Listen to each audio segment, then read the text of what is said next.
an emergency, everyone must evacuate through the nearest safe exit. Those seated in the gallery will take direction from security, and council will follow myself. After evacuating the room, please proceed to the nearest building exit and go to the muster point. Do not walk through the city room. Anyone with limited mobility should identify themselves to security, and please speak with security if you require first aid. Thank you. Thank you, and good morning, everyone. We'll call this meeting to order, and at this time I'd like to acknowledge that we meet on the traditional land of Treaty 6 territory in the Métis homeland, and acknowledge the diverse Indigenous peoples whose ancestors' footsteps have marked this territory for centuries, such as the Cree, Dene, Saulteaux, Blackfoot, Nakota Iska, as well as Métis and Inuit, and now settlers from around the world. I'll start with a roll call. Councillor Tang. Good morning. Good morning. Councillor Elliott. Good morning. Good morning. Councillor Parmar. Good morning. Good morning. Councillor Salvador. Good morning. Good morning. That is our committee members. Also in person, I have Councillor Principe. Good morning. Good morning. Let's see, online. Councillor Stevenson. Good morning. Good morning. Councillor Rutherford. Good morning. Good morning. Councillor Wright. Good morning. Good morning. Councillor Morgan. Morning. Good morning. Councillor Jans. Good morning. Good morning. So that are our members of council that are in attendance, along with our committee members. Next, before we consider today's agenda, I will ask all members of council present if they have any pecuniary or conflicts of interest to declare regarding any of the items to be discussed. Pecuniary interest exists when an item can monetarily affect a member of council, their employer, or family member. A conflict of interest exists when an item could affect a private interest of a member of council, their employer, or family member. Do any members of council have a pecuniary or conflict of interest to declare?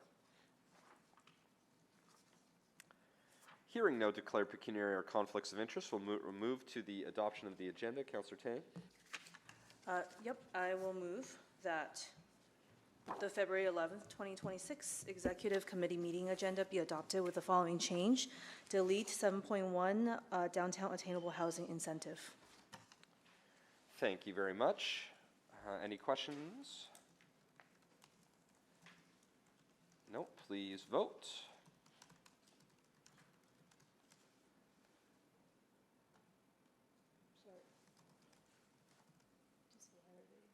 Oh, yeah, there's a question. Sorry, can we call back the vote? Sorry, can Councillor clerk just Tang? clarify why this item is being deleted? And when can we expect it? Yeah, the team is coming up Yeah. just to provide that answer.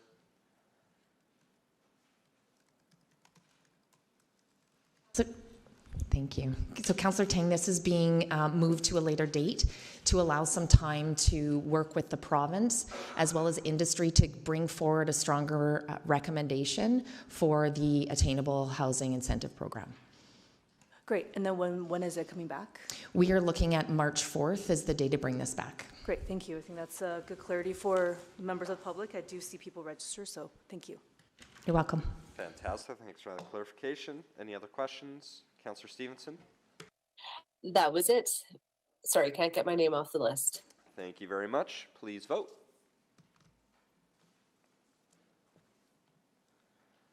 I'm just going to have to do it verbally. My e-scribe's being slow.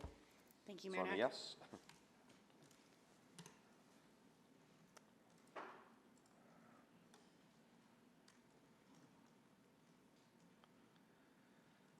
Councillor Parmar?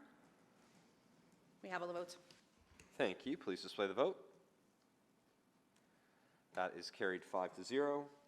Next, approval of the minutes from the January 21st, 2026 Executive Committee meeting. Councillor Salvador? Yeah, I'll move approval of the January 21st, 2026 Executive Committee meeting minutes. Thank you. Any questions, errors, or omissions on that?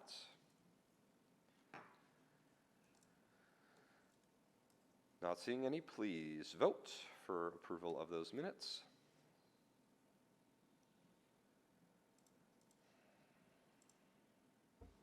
We have all the votes. Thank you. Please display the vote. And that is carried 5-0. Okay, next, protocol items. We do have a number of them. I'm going to start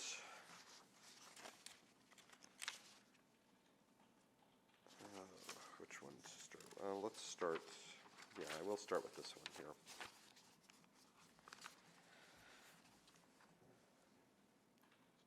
On behalf of my council colleagues and the City of Edmonton, I would like to extend our deepest condolences to those at Tumbler Ridge Secondary School in the City of Tumbler Ridge, BC.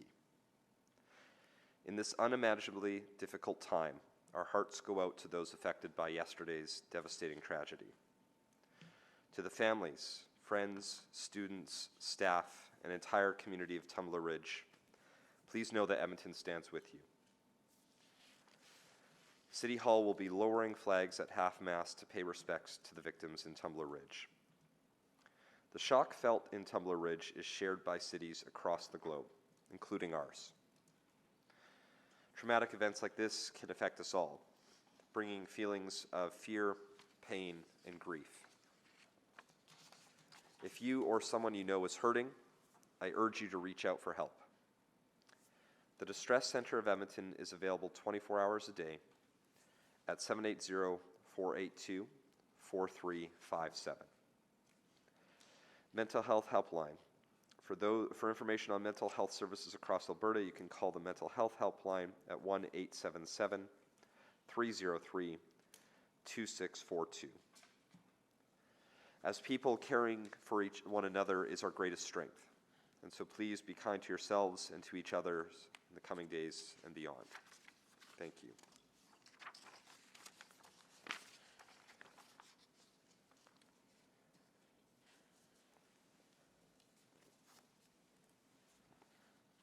Next, I'm going to talk about Black History Month. So February is Black History Month. This month is an opportunity to celebrate the many contributions and achievements of Black community members. Last week, we kicked off the month with 2 events at City Hall: the launch of the Living Portrait art exhibit currently on display in the City Room just outside the doors. If you walk out the doors and take an immediate left, you'll see it there. And our annual Black History Month event. So we hosted these with a number of our community partners: the Africa Centre, Edmonton Heritage Council, Edmonton Community Foundation, the Edmonton Arts Council, as well as the City of Edmonton's Black Employee Resource Network. 2026 marks the 30th year Black History Month has been recognized in Canada. But we know that the history and contributions of Black Canadians go back hundreds of years. Here in Alberta, Black Americans fleeing racism in the United States began establishing farming communities in the early 1900s. Today, more than 80,000 Edmontonians identify as Black, and they come from diverse communities. African American all across the African continent and the Caribbean. Black Edmontonians continue to face racism and discrimination in our city. And in 2022, the City of Edmonton adopted the anti-racism strategy. Since then, our offices have continued to collaborate with the community to offer diverse programming and grant funding. Black History Month is a call to action for all Edmontonians to support our growth of building a more inclusive and welcoming city, and to commemorate the important legacy of Black Canadians. So I encourage everyone to take this month to learn about the many challenges that the Black community have faced and to be educated on what it means to be anti-racist. And just to flag, that's something I've talked about at a number of the Black History Month events, is that I think I remember when I first started on council, I think we did one Black History Month event, and I think that was it for the entire month. And there were other community groups doing things, but there really wasn't that city support. And so I think what I want to remind all Edmontonians is that there are so many events happening across the city this month. I think I've already managed to attend 5 or 6 of them, and I've even missed some already. There are so many more happening in the coming weeks, and so I encourage folks across the city to hopefully at least take part in one. And if for some reason you can't attend the event, again, to come here and to check out the Living Portraits. If you haven't seen that, so for those in the room who are here today, and anyone listening who comes to City Hall a little bit later, when you go check out the Living Portraits, on the back side of the display, there's a QR code you can scan, and then you actually put your phone up to the images, and the artists that are being featured there will actually tell you more about themselves. They answer a number of questions about where they live in the city and what's important to them. It's a really cool experience. It's a great way to showcase some of the incredible artists and creators that we have in our city. So that's, if for some reason you can't make any event, at least come do that. It's a really great experience here in our city. So thank you for that. And there are two more. I'm going to go to, who wants to go next? Councillor Salvador, are you ready to go? Sure. Thank you. We also recognize February as Psychology Month in Canada. This is a time to recognize the vital role psychology plays in our daily lives. At its heart, psychology is about understanding human behavior and the environments that allow us to thrive. It's not just about therapy, though that support is crucial. It's also about the research and practical knowledge in the systems it helps us build. This year's theme asks us to notice all the ways psychology enhances our daily lives, often without us realizing it. It's in our schools, helping children learn and feel a sense of belonging. It's in our workplaces, fostering teamwork and connection, psychological safety and well-being. It's in our city policies, from promoting road safety to supporting community mental health initiatives and designing parks that bring us together. Psychology helps us understand how to build a healthier, more connected city for everyone. It gives us the tools to navigate stress, strengthen relationships, and create environments where people and neighborhoods can flourish. So this month, let's take a moment to appreciate Edmonton psychologists and practitioners whose science and dedication make our city a better place to live every single day. Thanks so much. Thank you very much. And the final one, Councillor Parmar. Good morning. Before we start the meeting, we'd like to take a moment to recognize the local athletes who are representing Canada at the 2026 Winter Olympics in Milan and Cortina d'Ampezzo, Italy. Particularly the 9 athletes from the Edmonton region who are currently in Italy. Allison Mackey, cross-country skiing, Colton Pareco, men's hockey, Brandon Hagel, men's hockey, Connor McDavid, men's hockey, Emerence Mashmeyer, women's hockey, Dawn Richardson-Wilson, bobsleigh,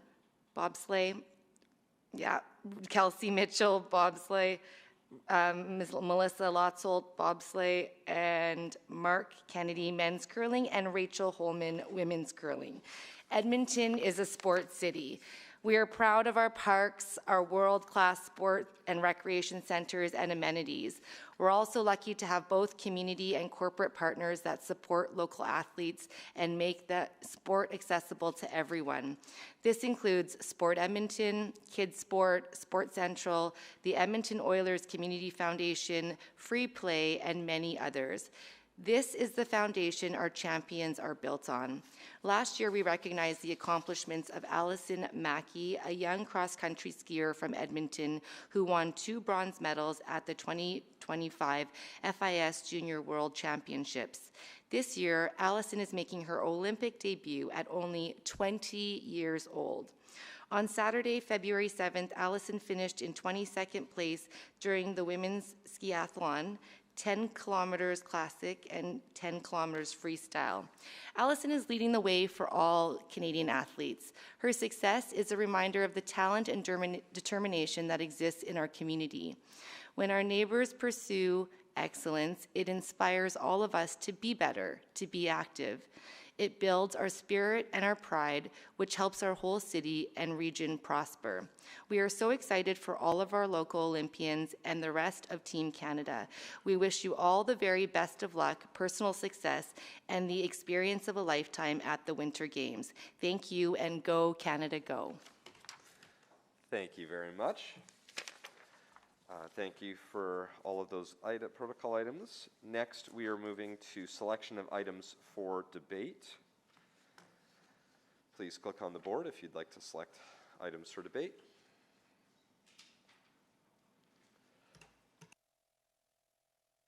Councillor Tang. I'll do 7-6, 7-7. 7-6 and 7-7. Councillor Elliott. Sorry, I couldn't keep up, but 7.3, please. 7.3. Councillor Salvador. I believe we have speakers on 7.4 and 7.5 as well. 7.4 and 7.5 as well. Yep. Anyone for 7.2, as 7.1 was already deleted from the agenda, so nobody for 7.2. Therefore, I can take a motion to approve item 7.2. So moved. Moved by Councillor Salvador. Please vote to approve that item. No, and just to confirm, yeah, sorry, 7.6 was selected. So I just want, so it'll just be 7.2. I'm a yes. Please vote, yeah.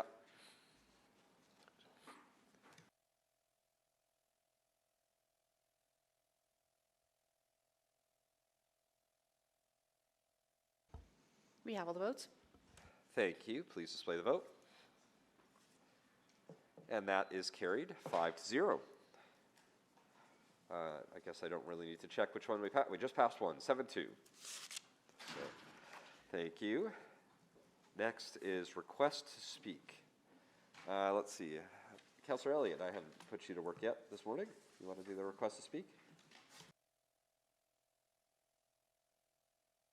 If I can get myself in order this morning. Yeah. I'll let you have it. Thank you. There we go. So the executive committee is here from the following speakers in panels when appropriate. And in regards to 7.3, we have, my apologies if I mispronounced the name, Michael Tushini, Alexandria Manners. In regards to 7.4, we have Jenna Stanton, and 7.5, Mehret Worku, and 7.7, Natalie Dara. Thank you very much. Please vote to hear from those speakers on those items.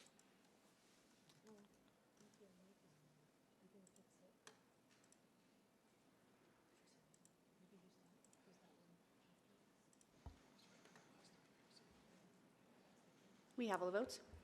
Thank you. Please display the vote.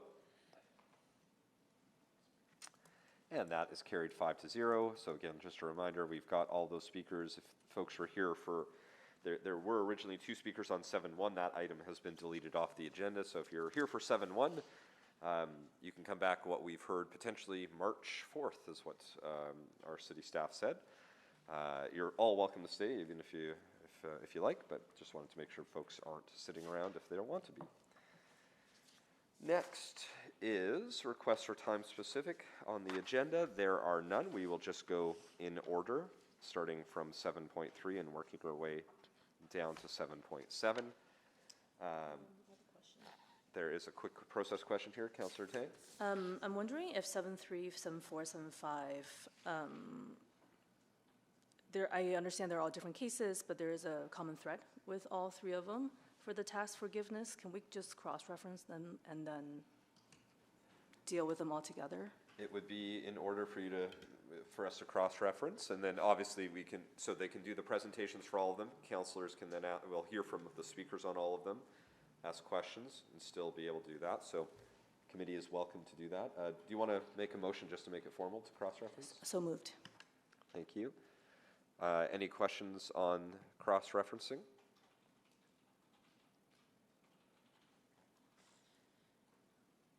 Good. Okay. Please vote to cross-reference.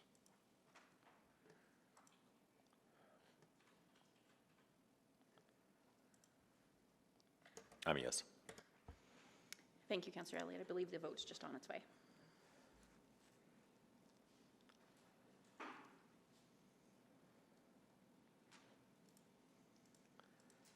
We have all the votes. Thank you. Please display the vote. That is carried 5-0. I think just because I keep seeing this, Councillor Tang, is that microphone still not, is that the one not working, or Councillor Elliott's is the one not working? So you're just going to use that. Okay, good. Wonderful. And at some point, that will hopefully be fixed. Very good. Okay. Well, with that in mind, let's do the presentations on 7.3, 7.4, 7.5, then we'll bring up our speakers right after. Great. Thank you very much, committee, and hello. We are here before you today with 3 tax forgiveness reports. Tax forgiveness is a discretionary power of City Council that's authorized under Section 347 of the Municipal Government Act. Under that section, it says that council has the authority to forgive taxes if it considers it equitable to do so. And so in order to help achieve some equity, you guys have developed a policy, which is policy C607, which delegates to administration specific rules around which we will do tax forgiveness. And under the city charter, we do have authority to do some of that directly. But requests for forgiveness that fall outside of city council's policy is not something that we can do within administration. However, council themselves is not bound by its policies and can make changes to the policy if it sees fit, or can make decisions outside of that policy. With that said, when council makes a decision that falls outside of the policy, it necessarily begs the question as to whether the policy should be changed. And I'll just note that we are bringing forward a review of the 607 policy later this year, and may be considering some of the decisions today in that review. So as we go through these three tax forgiveness reports, council has the decision whether or not they want to simply receive it for information, in which case you are effectively reaffirming the existing policy, or you'll be providing tax forgiveness. In the case of providing tax forgiveness, what we'll be looking for is a question of scope, whether or not it be for 1 year or multiple years, and that's outlined within each of those reports. And then whether or not it would include just the principal amount or the principal and penalties. And again, those amounts are outlined within the report. Just for kind of context, these forgiveness amounts are not accounted for within our tax loss reserves, so just being aware of these being outside of our typical budgeting process. And again, as I said, policy implications of potential changes. So based on the decisions today, we will review those conversations and potentially have some further conversation with you in the spring or summer to discuss that further. Just a little context then about each of those forgiveness reports. For the first one that's on the docket is the Homes for Hope report. That one relates to a sober living accommodation that began operation in 2023. That year, no exemption application was received, and no contact was made by the owners of that property for a number of years until 2025, when a caveat notification was issued on them. At that point, they did make contact and indicated that they were a nonprofit organization that would be seeking an exemption at that time. We worked with the proponent in that year, and an exemption was granted in 2025, but that left outstanding taxes from both 2023 and 2024, along with the principal, or the taxes and penalties associated with that. Making a forgiveness in this context has some policy implications, because we are effectively saying that if you fail to file an application, you are still going to receive forgiveness from City Council. How many years we want to consider doing that? There are many property owners that do not file exactly on time, and so we have to take into consideration how many nonprofits might be filing late. Do we want it to be the policy that regardless of whether or not you file on time or you file late, you're going to get the full amount, or just perhaps a portion? So that would be the conversation to have as part of that report. The Craft Council, which is the second one on the docket, relates to a lease situation. So the Craft Council has a building here in the downtown, and they have had it for a long time, and they've been fully exempted for a long time. As part of their process, however, we need to do a 3-year renewal of their exemption. And in the last review of their exemption back in 2022, they provided us with a lease that showed they only controlled half of the building, 50% of the building. And so we adjusted the exemption percentage. We asked them to provide any information they could to say that they had full control of the building in that 2023 year. That was not provided in that year, and so they became 50% taxable in 2023. In 2024, they produced that document saying now they are fully in control of the full building, and that lease was retroactive to prior. So in some ways, this is a bit of an error of fact, we can argue, but it is it's beyond the $5,000 rebate amount that we provided. And so while technically within the policy, it's beyond the forgiveness amount. So this is a little bit more of a straightforward one, because it does fall within your policy. It's just beyond the forgiveness cap. And then the last report relates to the Ethiopian Center. This one is similar to Homes for Hope, except in some ways, the Homes for Hope did not apply in the first place for a tax exemption. The Ethiopian Center did not renew their exemption paperwork, so they were previously exempted. We send them renewal applications saying, you're up for renewal, please do renew.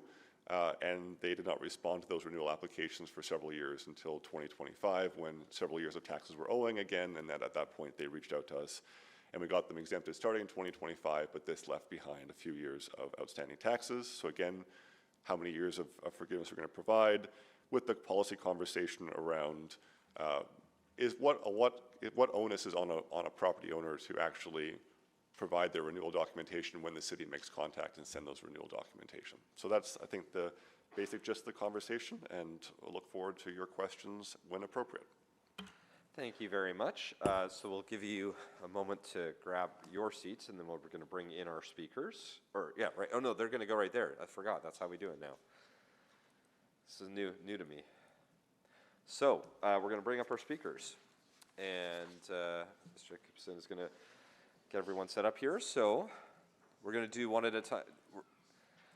Ms. Jacobson, do we do it just one at a time now, and we'll line them so they can stay seated and then until we'll call? So Michael's going to start, but I guess you're here together for Homes for Hope. So, I should actually go through this. Let me just take a second to get organized. Good. You take a second because I have to take a second and read this because I forgot how to do my job. I've only been here 12 and a half years. For each item, so this is going to be the process that we go through this here. Actually, just expectations, and I should have read this at the beginning. So what will happen, obviously, administration's already provided their presentation, and then we're going to have members of the public approved to speak will be invited to make their presentations. Speakers will be heard in panels, and each speaker will have 5 minutes to present. The clerk will run the official timer in the meeting room, and it will be displayed in the virtual meeting. The light will be green for the first 4 minutes, turn yellow when there is 1 minute remaining, and flash red when 5 minutes are up. When everyone in your panel has had the chance to present, members of council may ask questions of you or other panel members. And for this reason, please remain in the meeting until all questions have been asked of your panel. If you are participating virtually, please mute your microphone when you are not speaking. And if you're experiencing any technical difficulties, please reach out to the Office of City Clerk using the contact information provided in the confirmation or registration at city.clerk@edmonton.ca. And of course, if you're here in person, city staff will be guiding you. And finally, just setting expectations, I want to share my expectations for the conduct of everyone participating to ensure a safe and inclusive environment and workplace. These expectations apply to both in-person and virtual attendees. Hearing from the public is an important part of Council's process, so we know the full diversity of opinions that exists in our community. As meeting chair, my role is not to moderate the nature of the content being discussed, but to ensure behaviors support a safe, respectful, and neutral space for my colleagues, city employees, and the public. Disrespectful comments, including those directed at individual staff members or other speakers, profane language or gestures, and behaviors such as shouting, cheering, or clapping, or political campaigning will not be tolerated. In addition, the use of the raise hand feature, chat, emoticon response, or AI note-taking tools in the virtual meeting are not permitted, and I will direct the clerk to have security remove anyone violating these expectations. I will not provide any additional warnings. Once removed, the person will not be permitted to rejoin the meeting. This meeting is being live streamed, and everyone is welcome to watch online. Now we're ready for our two speakers. We're actually going to have 4 speakers, but the first 2 are from Homes from Hope. It's Michael, and can you help me with your last name, Michael? It's Duchny. Duchny? Duchny, yes. Perfect. And then Alexandra Manners. So, Michael, are you going to start for your first? I'm going to start for about 30 seconds, and she's going to take over, and then I'm going to end it. I just have a quick question. Do I use the mouse to navigate this? No, so you can just say next slide, and the clerks will do that. We are in this awkward position. I know it's imperfect, but we actually have to do it that each person gets their 5 minutes, and then it goes to the next. So if you can't start 30 seconds past and go back and forth. So someone's got to start for 5 minutes, and then someone else has to go for 5 minutes. So I can't have you do 30 seconds, pass it over, and then pass it back. No problem at all. Can I just thank you guys for allowing us the opportunity? Absolutely. Thank you. Can That's I do perfect. That? Yeah. Really appreciate you being here today. Perfect. So then we'll start with Alexandra and then go to you. Perfect. Go ahead. All right. Well, like Michael says, thank you for allowing us. What we're going to talk today about is tax forgiveness for, like what was stated, 2023 and 2024. Next slide. So what I want to begin with are some important statistics when it comes to the mental health of Edmonton, of people in Edmonton. So opioid-related deaths actually reached new heights in 2025, with mental health trends being horrible here. When I say horrible, I mean 1 in 3 Edmontonians actually experience mental health or substance abuse, which could probably hit home for a lot of people here regarding friends and families. 14.3 in 100,000 of these cases result in suicide. The rise in addiction when it comes to carfentanil, which is actually a lot more potent than fentanyl, it actually created an overdose of actually a 40% increase when it comes to 2025. Very significant. And the reason why these statistics matter, actually there's another one. In 2015, the average person that would go to a treatment center, they'd probably go to 5 treatment centers in their life. Now, as of 2025, actually, it's increased to 8 places. So they've gone to treatment center, all the way down 8 times. So that actually proves that things are getting a little bit worse. Why these statistics matter is because what we are doing matters. We have a premium housing for individuals like this, long-term recovery, and what is missing is places like ours, long-term recovery, premium places where people could actually achieve long-term recovery. Next slide, please. Who are we? We're Homes for Hope. Like I said, we're a premier community housing environment. We house men and women and our supportive transitional housing. We offer the greatest opportunities for men and women to achieve long-term recovery with new healthy lifestyles and habits. We do this because we have programs revolving around our recovery support system and our re-entry support system. Next slide, please. And in long term, we help them transition into living on their own. A little bit more about us. We are a nonprofit, like what was said. We are incorporated in the summer of 2022, and our participants come from all walks of life. Some of them may be treatment centers, Hope Mission, Mustard Seed. I'm sure a lot of these places ring a bell. And like what we said earlier, the statistics 1 in 3, you probably even met people who've come to places like ours. We had the privilege of actually housing and serving almost 140 individuals over the years. And as of this week, we actually still have 52 people on our waiting list. So we care a lot, we help a lot, and we love what we do. Next slide, please. So the interesting part here is how much money do we actually get, or funding, from the government. Homes for Hope, our incorporated business Homes for Hope, actually gets $0. This whole thing is funded by myself and Michael. $0 from government funding. What does that look like? Utilities, operating costs, Michael and Alexandra. Property management, caretaker, Michael and Alexandra. Repairs, maintenance, Michael and Alexandra. Everything out of our pockets. Insurance, mortgage, rental payments, administration, miscellaneous, whatever you could think of, it comes out of our pockets. $0 funding. Not complaining only because, like I stated before, Edmonton needs places like ours, the world actually, but what we do, we love what we do, and we help a lot of people in the Edmonton area. Yeah. Next slide, please. Oh, next slide. Thank you. And now, Okay, that concludes. that's 5. So, yep, Michael, go ahead. You've got 5 minutes for yourself. All right, so let's talk about the statement of income and expenses on a 12-month average since we opened the doors, remembering that we get 0 money from any government levels. We brought in $10,000, $461 per month, in revenue.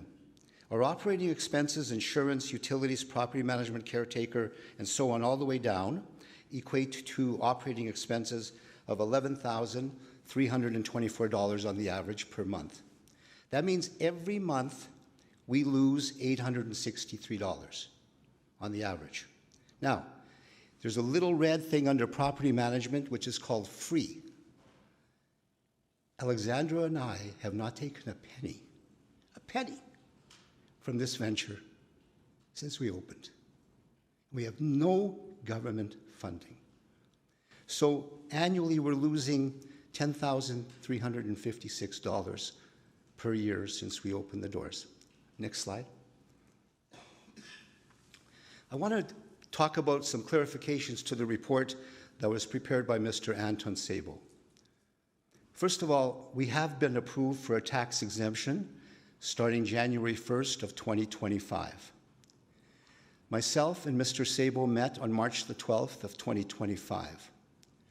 We had a good discussion, good meeting, in which he explained today to you folks as well, in which that he can't do anything, but council can, essentially. I had an email response. One of the things that Mr. Sabo said today was, we never applied in 2023 and 2024.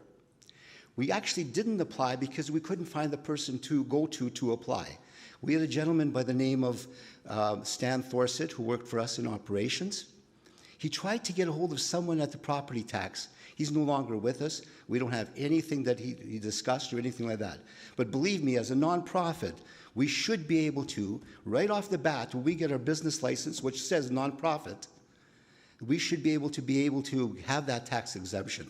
So we did approach it back in 2023 and 2024, not successfully. I guess you could say it's our fault, but really at the end of the day, someone could have reached out to us and called us back and said, hey, you guys can get this.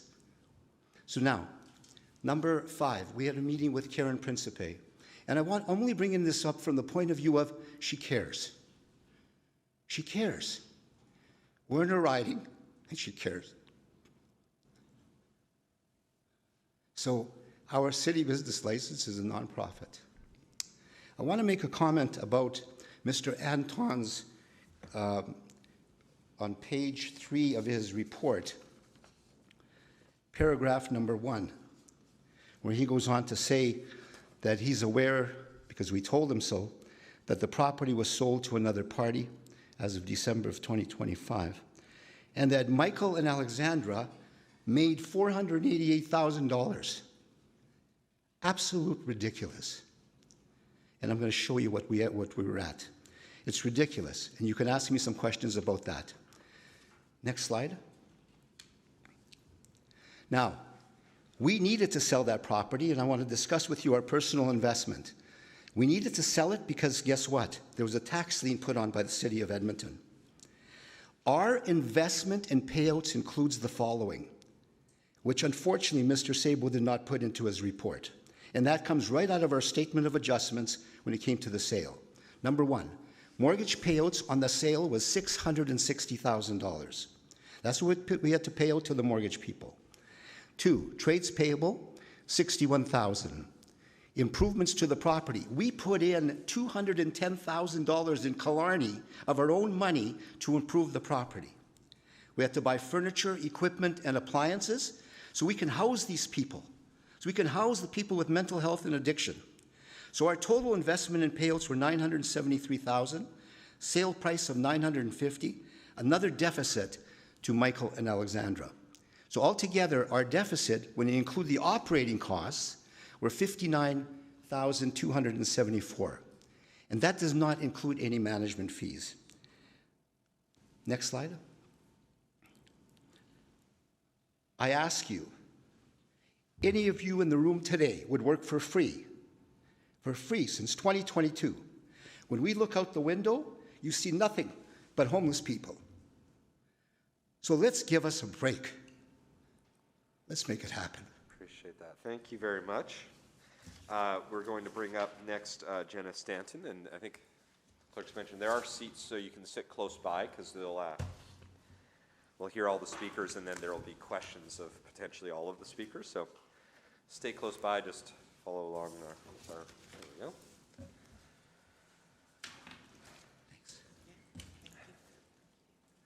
And whenever you're ready, Jenna, please go ahead.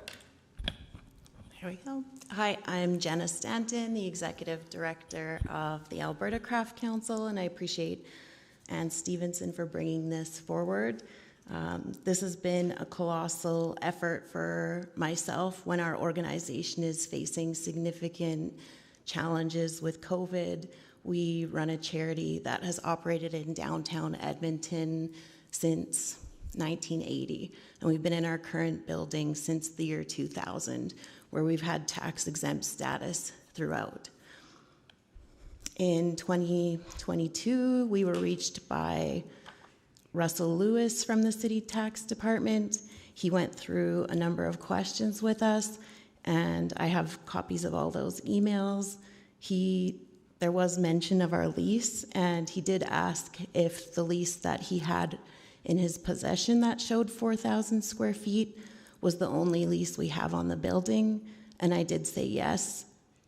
He didn't clarify that they were counting our basement as part of what we were being taxed on, and our landlords then sent us a nearly $25,000 tax bill that we were expected to pay. I immediately emailed Russell back at the city and received zero response. I tried a number of different paths and found contact for Brian Genrich from the tax department on LinkedIn. So I got a hold of him just using the city's format for emails and his phone number. He was surprised that I found him that way, but I can attest to the earlier presenters that it's actually a challenge to get a hold of people in that department.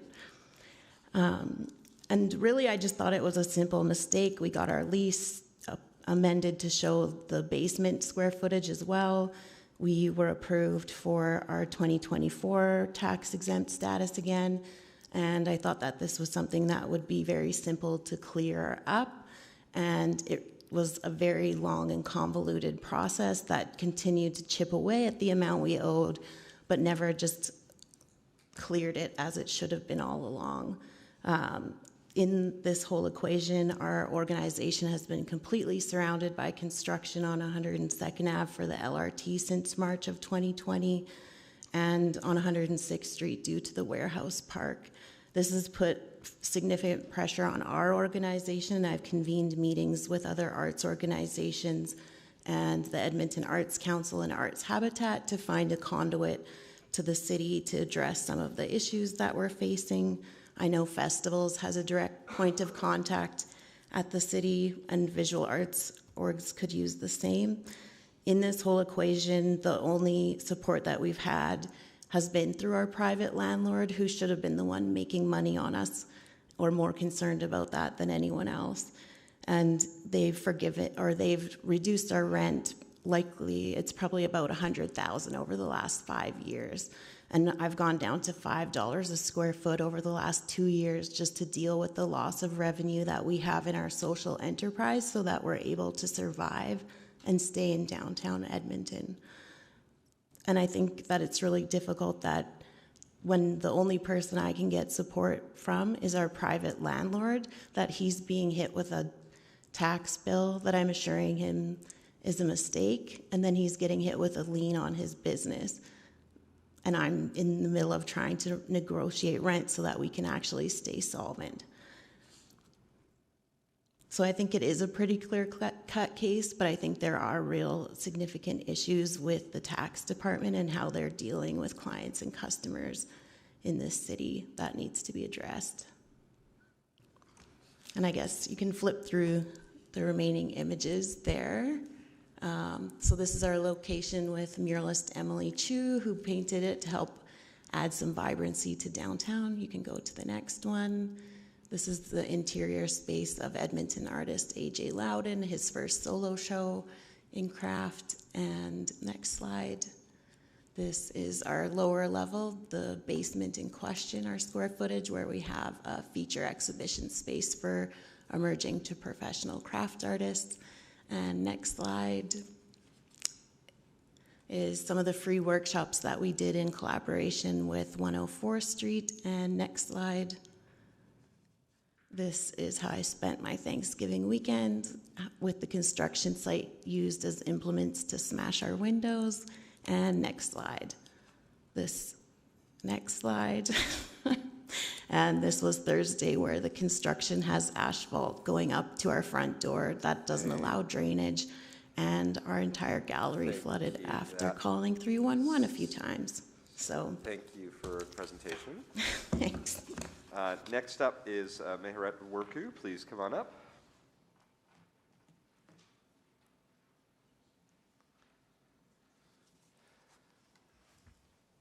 And you have 5 minutes. Please go ahead. Okay. Good morning, Mayor Nak and City Councillors.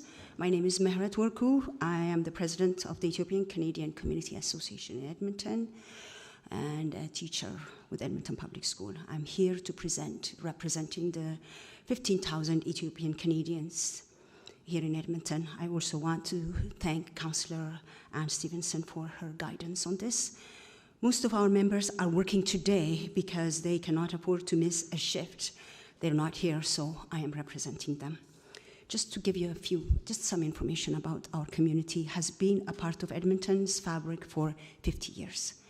If you look at the 107th Avenue and 97th Street, you will see a thriving hub of businesses that many call the Avenue of Ethiopia.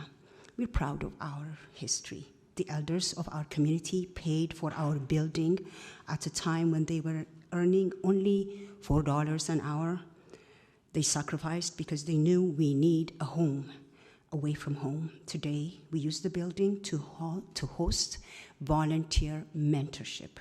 We support our young people so that they don't go to the wrong places, they don't end up in jail, by having free services to support our newcomers.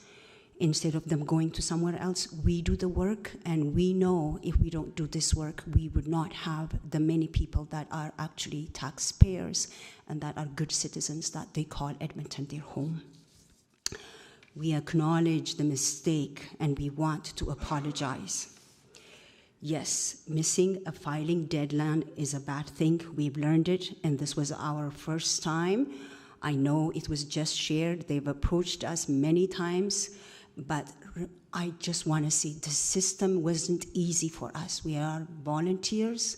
We have one staff member that works 12 hours a week for $22 per hour. And getting through this process was difficult for us, but luckily, as it was just shared, we have now passed that hurdle and we have submitted our application.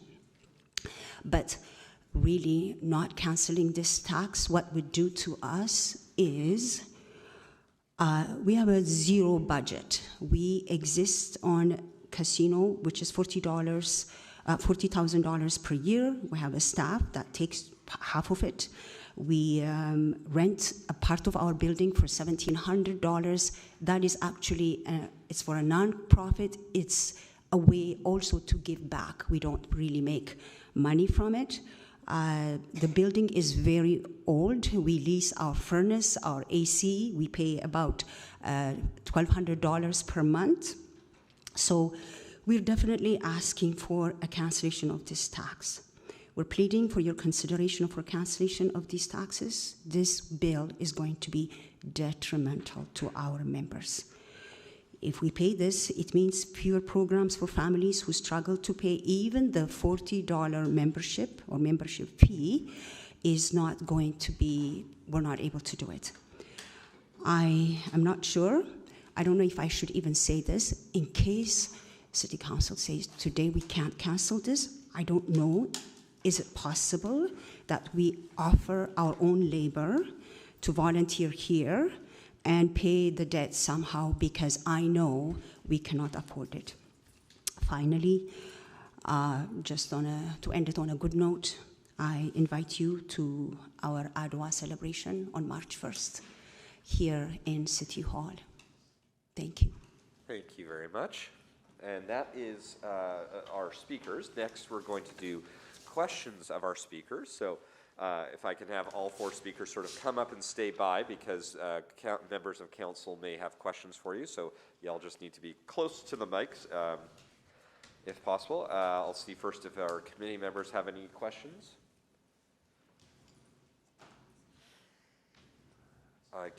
Councillor Elliott, please go ahead.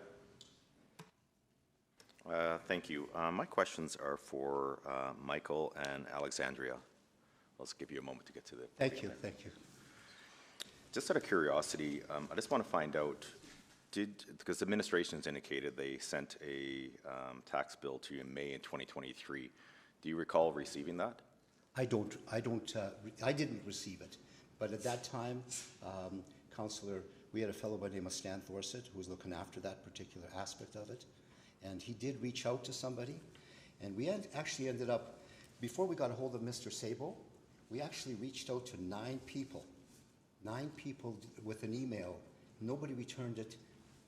Sooner or later, Mr. Sabo did. But answer your question, no in 2023. Okay, because I know another one was sent in August of 2023, and May of 2024, and August of 2024. So I'm just curious if, I'm just trying to acquire an explanation of, one, did you receive any of those 4, and 2, what steps did you take, if any, to contact administration to try to resolve this? You know, quite honestly, we probably did receive it, you know, because I mean, it goes out in the mail. Now, we have a head office in the West End, so I'm not sure if it went to our facility here in Killarney or if it went out to our head office.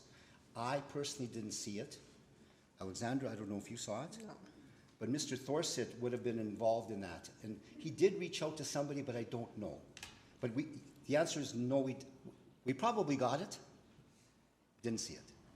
Didn't see it. And what was the gentleman that you referenced, what was his role and responsibilities? His role was in operations. Essentially, what he would do is people in mental health and addiction, we provide daily pharmaceutical treatments and you know, things of this nature for our participants. So he would actually pick up the pharmaceutical requirements, drop them off at the facility, meet with the individuals, but he kind of looked after the operations on a more day-to-day basis at the time. Okay, so whose responsibility would it be then if it's not that gentleman that you're referencing? The buck stops with me. Okay. That's all the questions. I just want to get more elaboration onto what happened with those bills and if anyone received them, but thank you. Thank you very much. Councillor Tang. Great. Thank you all for coming forward today to share your story. You know, I don't think today's reports is about the value of your organizations. The work you all do is valuable. That's why there's a system in place to waive the property taxes for nonprofits. So we're not here to debate that, right? We're trying to understand what happened in your organization that led to something that's supposed to be filed that wasn't filed. I guess, Michael, Alexandra, so you've been operating this since 2023? We incorporated in 2022. 2022, okay. We bought the building closer to the end of, I think it was November of 2022. The answer is yes. And is this your first nonprofit that you're operating? Correct. Okay. Are you aware that the exemption, the regulation, is a provincial regulation? Is a what? Is a provincial regulation that's governed by the provincial government. Okay. So your head office, is that you as well, or is that different group of people when you say head office? Well, we have an office in the West End, but where the facility is that we're referring to and talking about is in Killarney. Okay. So that's where that building is. So you don't work within, like the head office is you? Is that? Yes, correct. And then you're also operating the field office? Correct. The homes? Yes. Okay. So when you started the organization, nobody walked through kind of the different elements that's required? No. Okay. Not a soul. And as a matter of fact, I think one of the other ladies alluded to it. There was a fellow by the name of Stephen LaRue, who's Director of Taxation Operations, who said, yes, they should have exemption in his email to me. Right, and so you have to apply for the regulation for the exemption. Correct. And finally, we got it through Russell Lewis, but before we got to that stage, which was in March 6th of 2025, right? Okay. Because we were told to do this, but before that, just to try to give you a little bit more Yeah, so Michael, we'll ask administration some questions about communication and the process, Yes. Because that is a common thread I'm hearing. And then your point about you felt there's some information that was incorrect in the report in terms of the property that you sold. So you incorporated in 2022, you bought the building, you operated for a number of years. In late 2025 last year, you sold the building, correct? Correct. And the sale price is almost double what you bought it for. Not correct. Okay, So that's not correct. So do you want me to expand on that? sure. So what Mr. Sabo said in his page 3, paragraph number 1, said, at the time of writing this report, the property was listed for $985,000, an amount $488,000 above the 2023 purchase price. Now, that seems, if you're just on the outside looking in, seems like $488,000 these guys put in their pocket.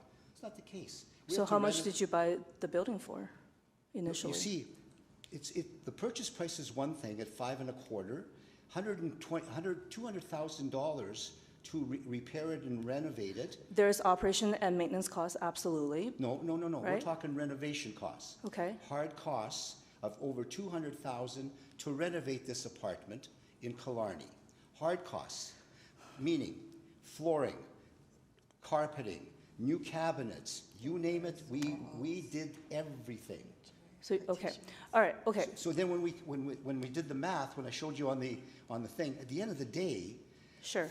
from the sale, we actually lost money. I think our taxation can only access the information they can access, right? And I get you. okay, That's why I wanted to bring it to you guys' attention. Thank you very much. Maharat, can I invite you up to speak? Thank you very much for your portion, and I appreciate you also acknowledging and owning the mistake. I recognize the system isn't easy, and we'll ask some questions about that. But ultimately, for many years, your organization has been applying consistently and renewing. Pardon me? Sorry. Your organization has been renewing for many years, Yes. correct? Yes. But the latest one, you just didn't. Yeah, yes, thank you. We've been very good in applying. COVID came and everything fell apart for us because we're nonprofit. And in that process, people came and go, and that transition was hard. Yeah, the transition. But the other thing is, Sorry, I am out of time, so I'll pass it back to Chair, and then maybe others will pick up. Hang tight. Do you have questions from him? Yeah, go ahead. should I continue? Just hang on, Councillor Parmar. Do you have questions for the speaker? Yes. Please go ahead, Councillor Parmar. Okay, well, we'll try. Just to pick up on Councillor Tang's, so you can explain your response. Explain what I just said. Yeah. Okay, yeah. Just transition, the board, we locked up and everybody left, so we did not follow that process. I think I'm sorry, point of order. We can't hear the speaker at all online. Okay, and were you able to hear the speakers before? Were you able to hear Michael when he was answering questions? Yes. Interesting. We're on the same microphone. We're going to try to figure this out. We're going to freeze time here. We are using the same microphone that Michael just spoke from, so we're going to try to figure out what's happening.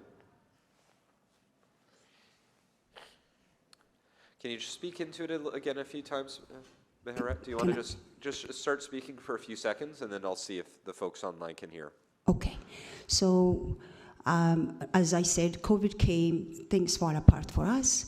And we tried to, after that, that's when we realized the application was not submitted. But until then, we were very good. And then, sorry, I'm going to get you to freeze. I just got confirmation. They still can't hear at all, so just hang tight. And neither can our city clerk. So both have said that. I think what we're going to we're going to get a spot. Just hang tight. Come there? Just wait. We'll take. What would you like us to do, Mr. Jacobson? Let's take a 5-minute recess right now, folks, while we sort this out. So just hang tight. We are on recess for 5 minutes. 10:36. We'll come back.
We're just going to restart Councillor Parmar's time from the beginning. So, Councillor Parmar.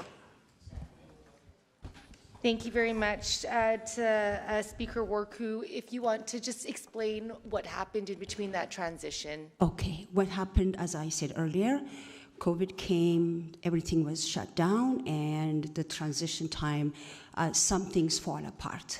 And it was forgotten, but in the end, we received the form, and as it was shared, they have tried to reach out many times, but at the same time, first of all, I really want to thank the support that we get when we call and when we get a hold of someone.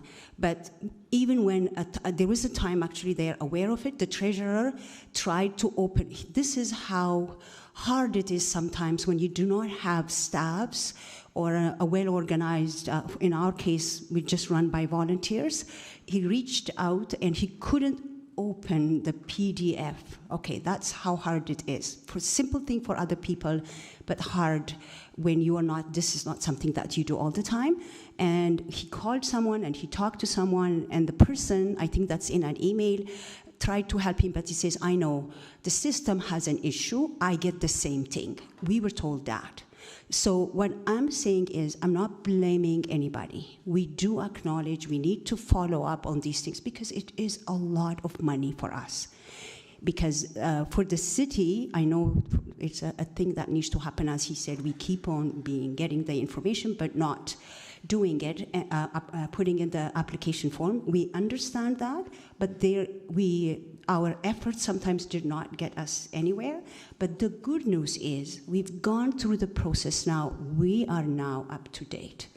We have actually, I think we've submitted it already. So this mistake, if it was not, if we don't cancel this, for an organization that helps itself, we support ourselves because the language barrier is huge, and our goal is to bring newcomers to be successful in Edmonton.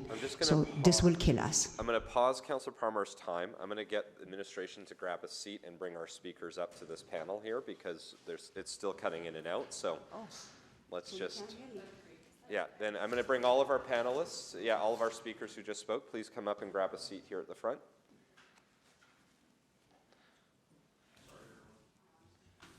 It's okay. Technical difficulties happen. We will pivot and we adjust, as one does in life. So it's okay. Yeah, and then you all get a seat for a little bit. You don't have to pop up and down. Yeah, just grab those 2 seats for yourselves there too. Perfect. That way everyone's there. You can ask everyone on the panel. Councillor Parmar, please go ahead. Thank you, and thank you for explaining that. So just to confirm, when Ms. Speaker Warku, when you interacted with our administration, you were able to get a response back. There was no problems when you tried to speak to our administration. Afterwards, yes. You mean? After everything was settled, now we are at a good place. This time, yes, there was a good, that's why I really want to appreciate them, because as much as the process has been difficult, now we've gotten to the point where we are able to put in the application.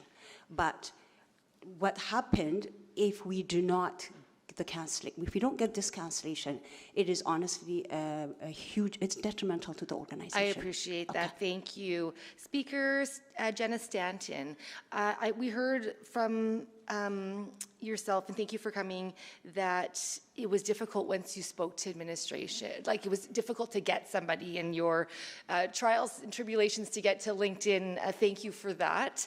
Can you tell me, was it the emails? Was it 311 that was also not responding? Can you just walk me through that a little bit? Sorry, there should be a microphone button, I think, to turn on. There we go. There we go.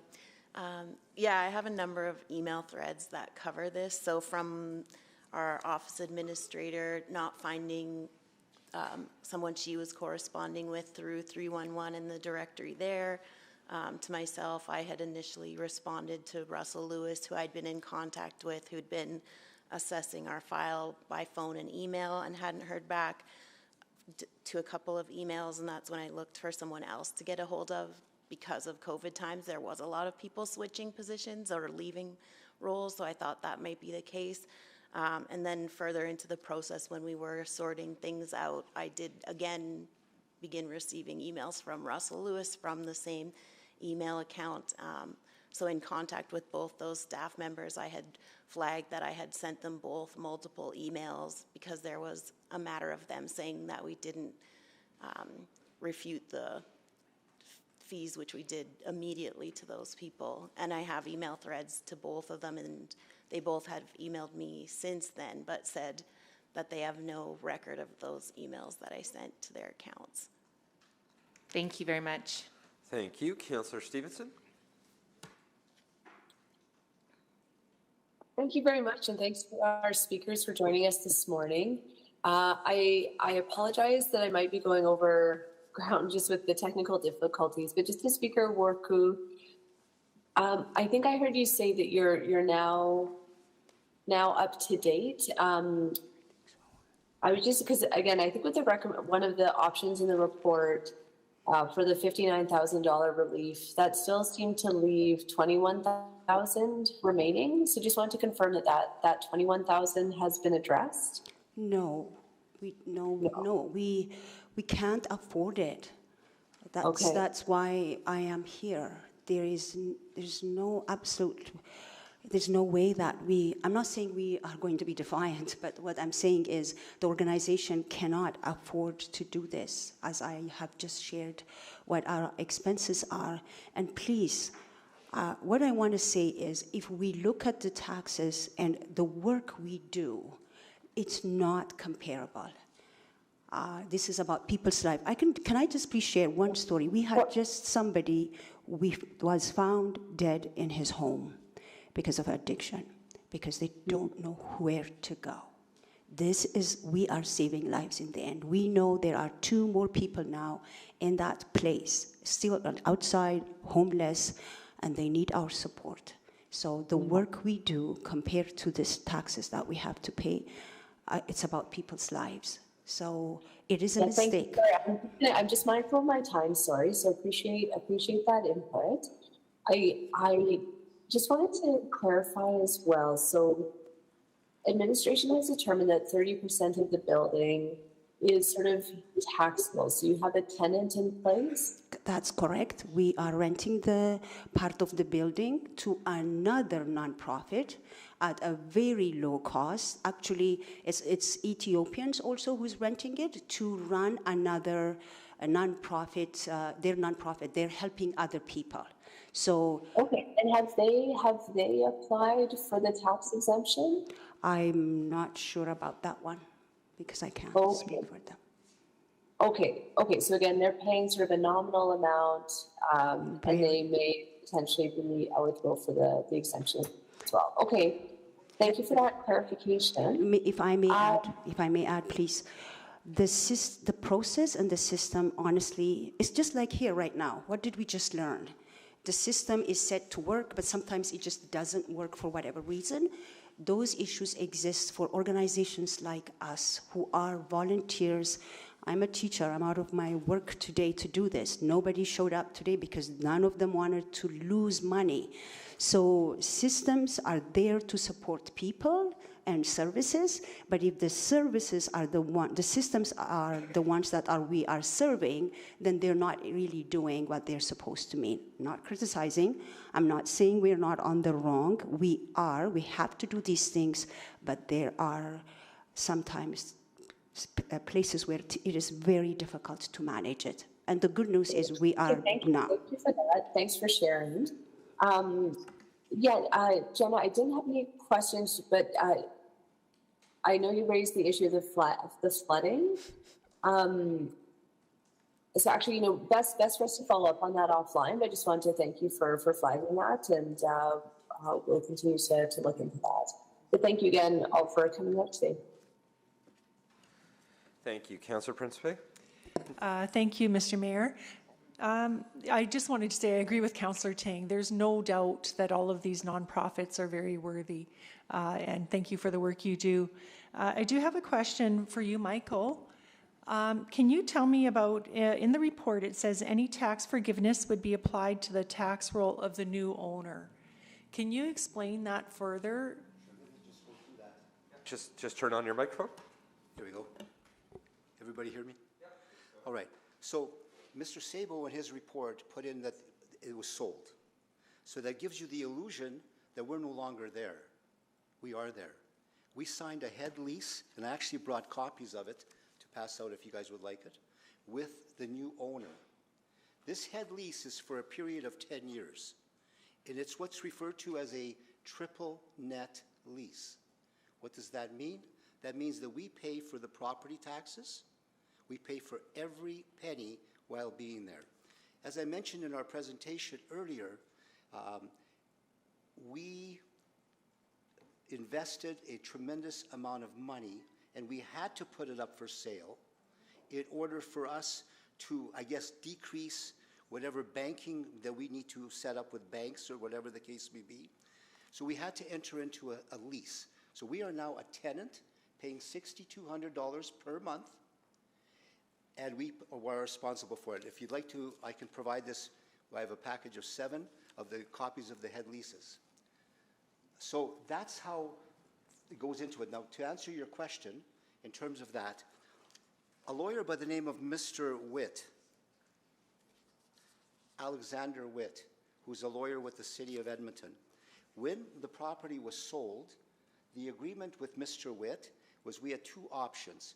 That money is sitting in trust right now in our solicitors, the $19,000. And the people that we sold it to, part of the transaction was that we would get that money if we could get this tax abatement, this tax forgiveness. That was part of the transaction. And Mr. Witt agreed with that, and so did Mr. Sabo. They provided the alternatives on how to do that.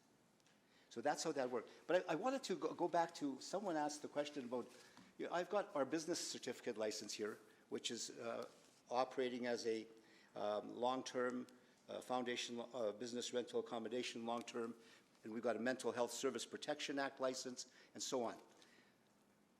It would be great if nonprofits, because I think someone asked me a question, was did I know anything, did we ever have a nonprofit before? The answer is no. So we don't know these things ins and outs of do you get exemptions from property tax? How do you go about doing it? Nobody tells you that.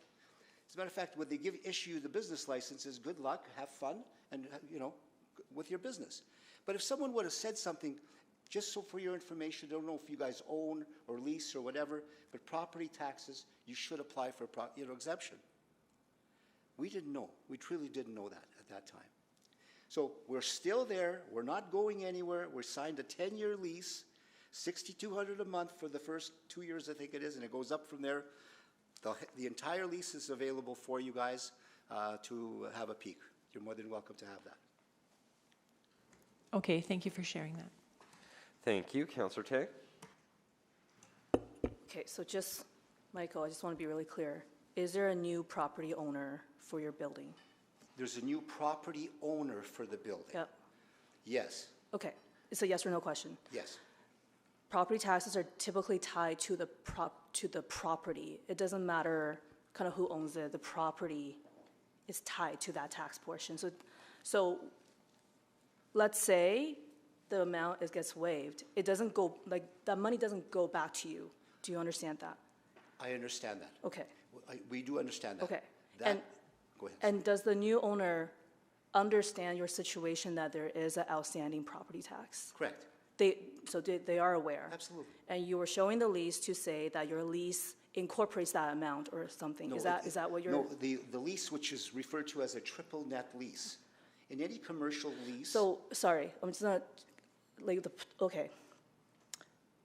Okay, maybe, because I don't actually necessarily need that information for this discussion, because ultimately it's tied to the property.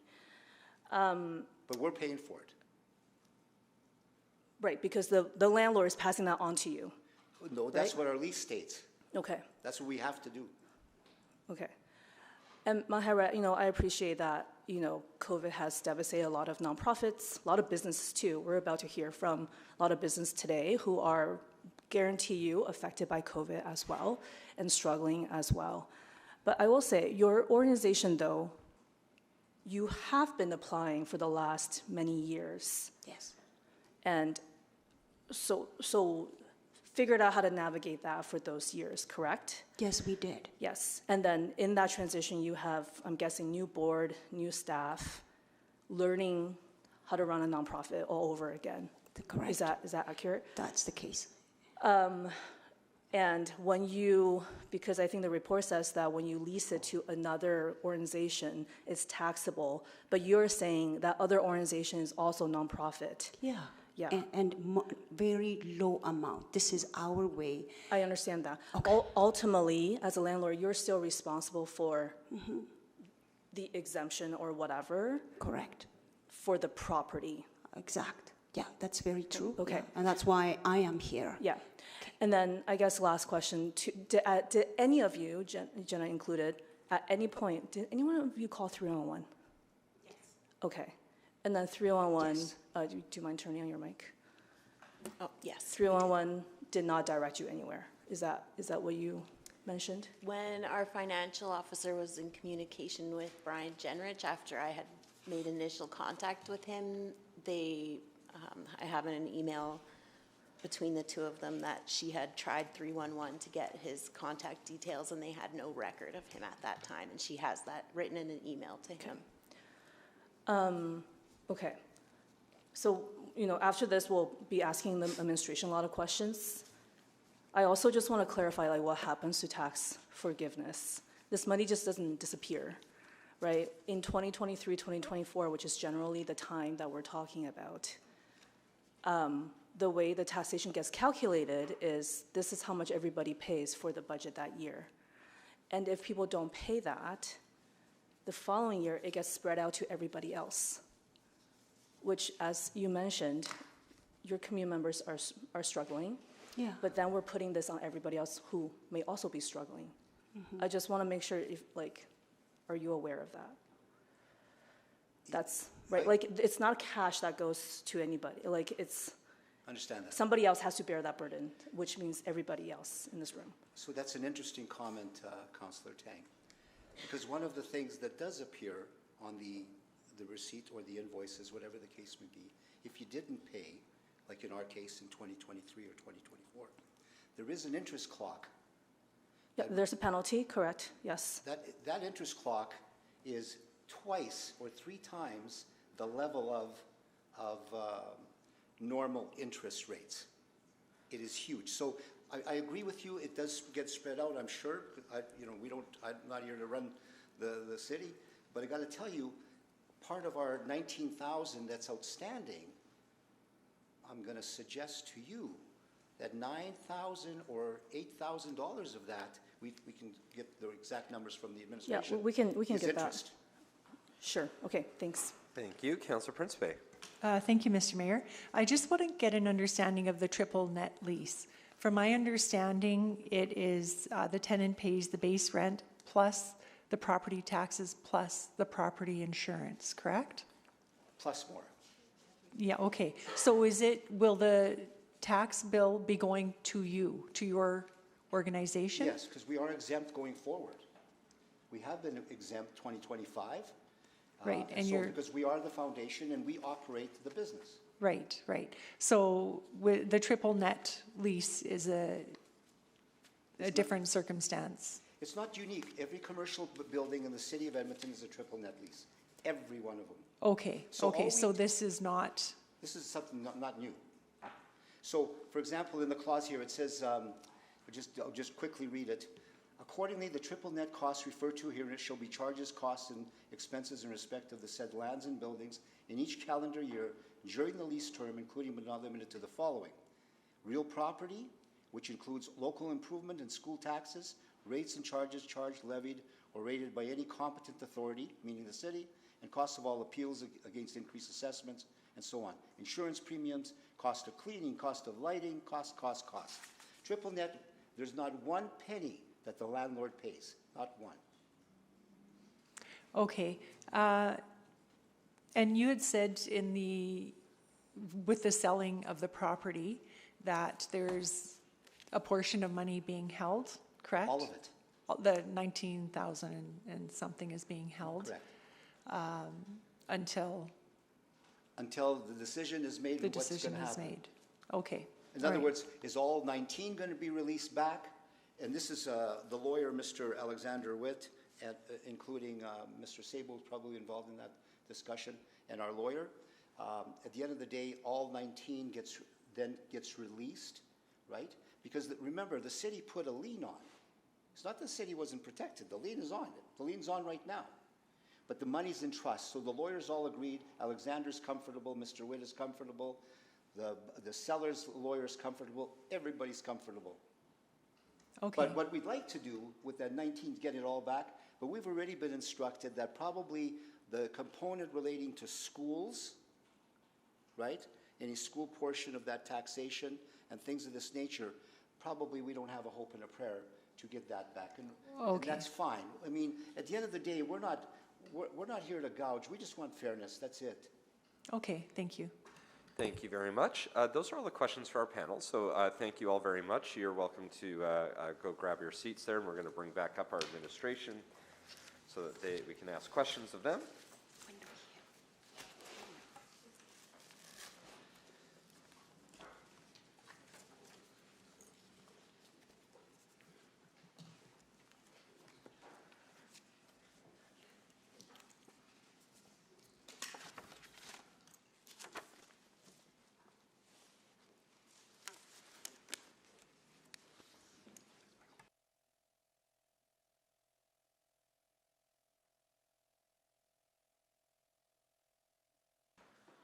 All right. I think there were multiples of selections. I think Councillor Elliott selected it, as did Councillor Salvador, a combination. I think Councillor Elliott was the first on the board to click on originally for selections. So why don't I start with you, since you selected the item before anyone else, and I'll go to Councillor Salvador. Okay, well, thank you, Mayor. Just got a couple questions, one for my knowledge and education here on this too. What is the current process? I've heard a couple speakers indicate that they had some issues or difficulty trying to get through or the application. Can you just explain to me what is the process or the application process right now for anyone that would be applying for this status? So, yeah, there'd be two different processes, whether or not it's going to be for an application, a first-time application, or a renewal. If it's a first-time application, then that has to be initiated by the nonprofit organization. We have information available on our website that says, you know, your nonprofit, apply for an exemption, click here. There are scripts at 301 if they contact 301 about how to contact us directly. So there's, you know, the different means that they'd have to contact us if they're applying brand new. But once they would contact us either through the website or through calling 301, we would walk them through that process and get that application processed, and that's what we typically do with most of those groups that do contact us. For renewals, we will actually send mail to them, to their mailing address, saying, you're up for renewal, please do renew, this is the requirement, and then we send a reminder notice saying, you really have to renew now. This is the last deadline, so that would have been a second reminder. And then they would receive a third notice the following year saying, because of your failure to renew, you have been removed from the exemption list. So for renewals, there's a little bit more that gets sent out. For new applications, we don't know unless they tell us that they're there, right? So really, there's a bit of a requirement that the nonprofit has to contact us in the original case to tell us that they're in existence. And for both Homes for Hope and the Ethiopian Center, once they did reach out, it was resolved within the year that they reached out. So that's the process. Okay, and thank you. And I just noticed in the tax forgiveness options,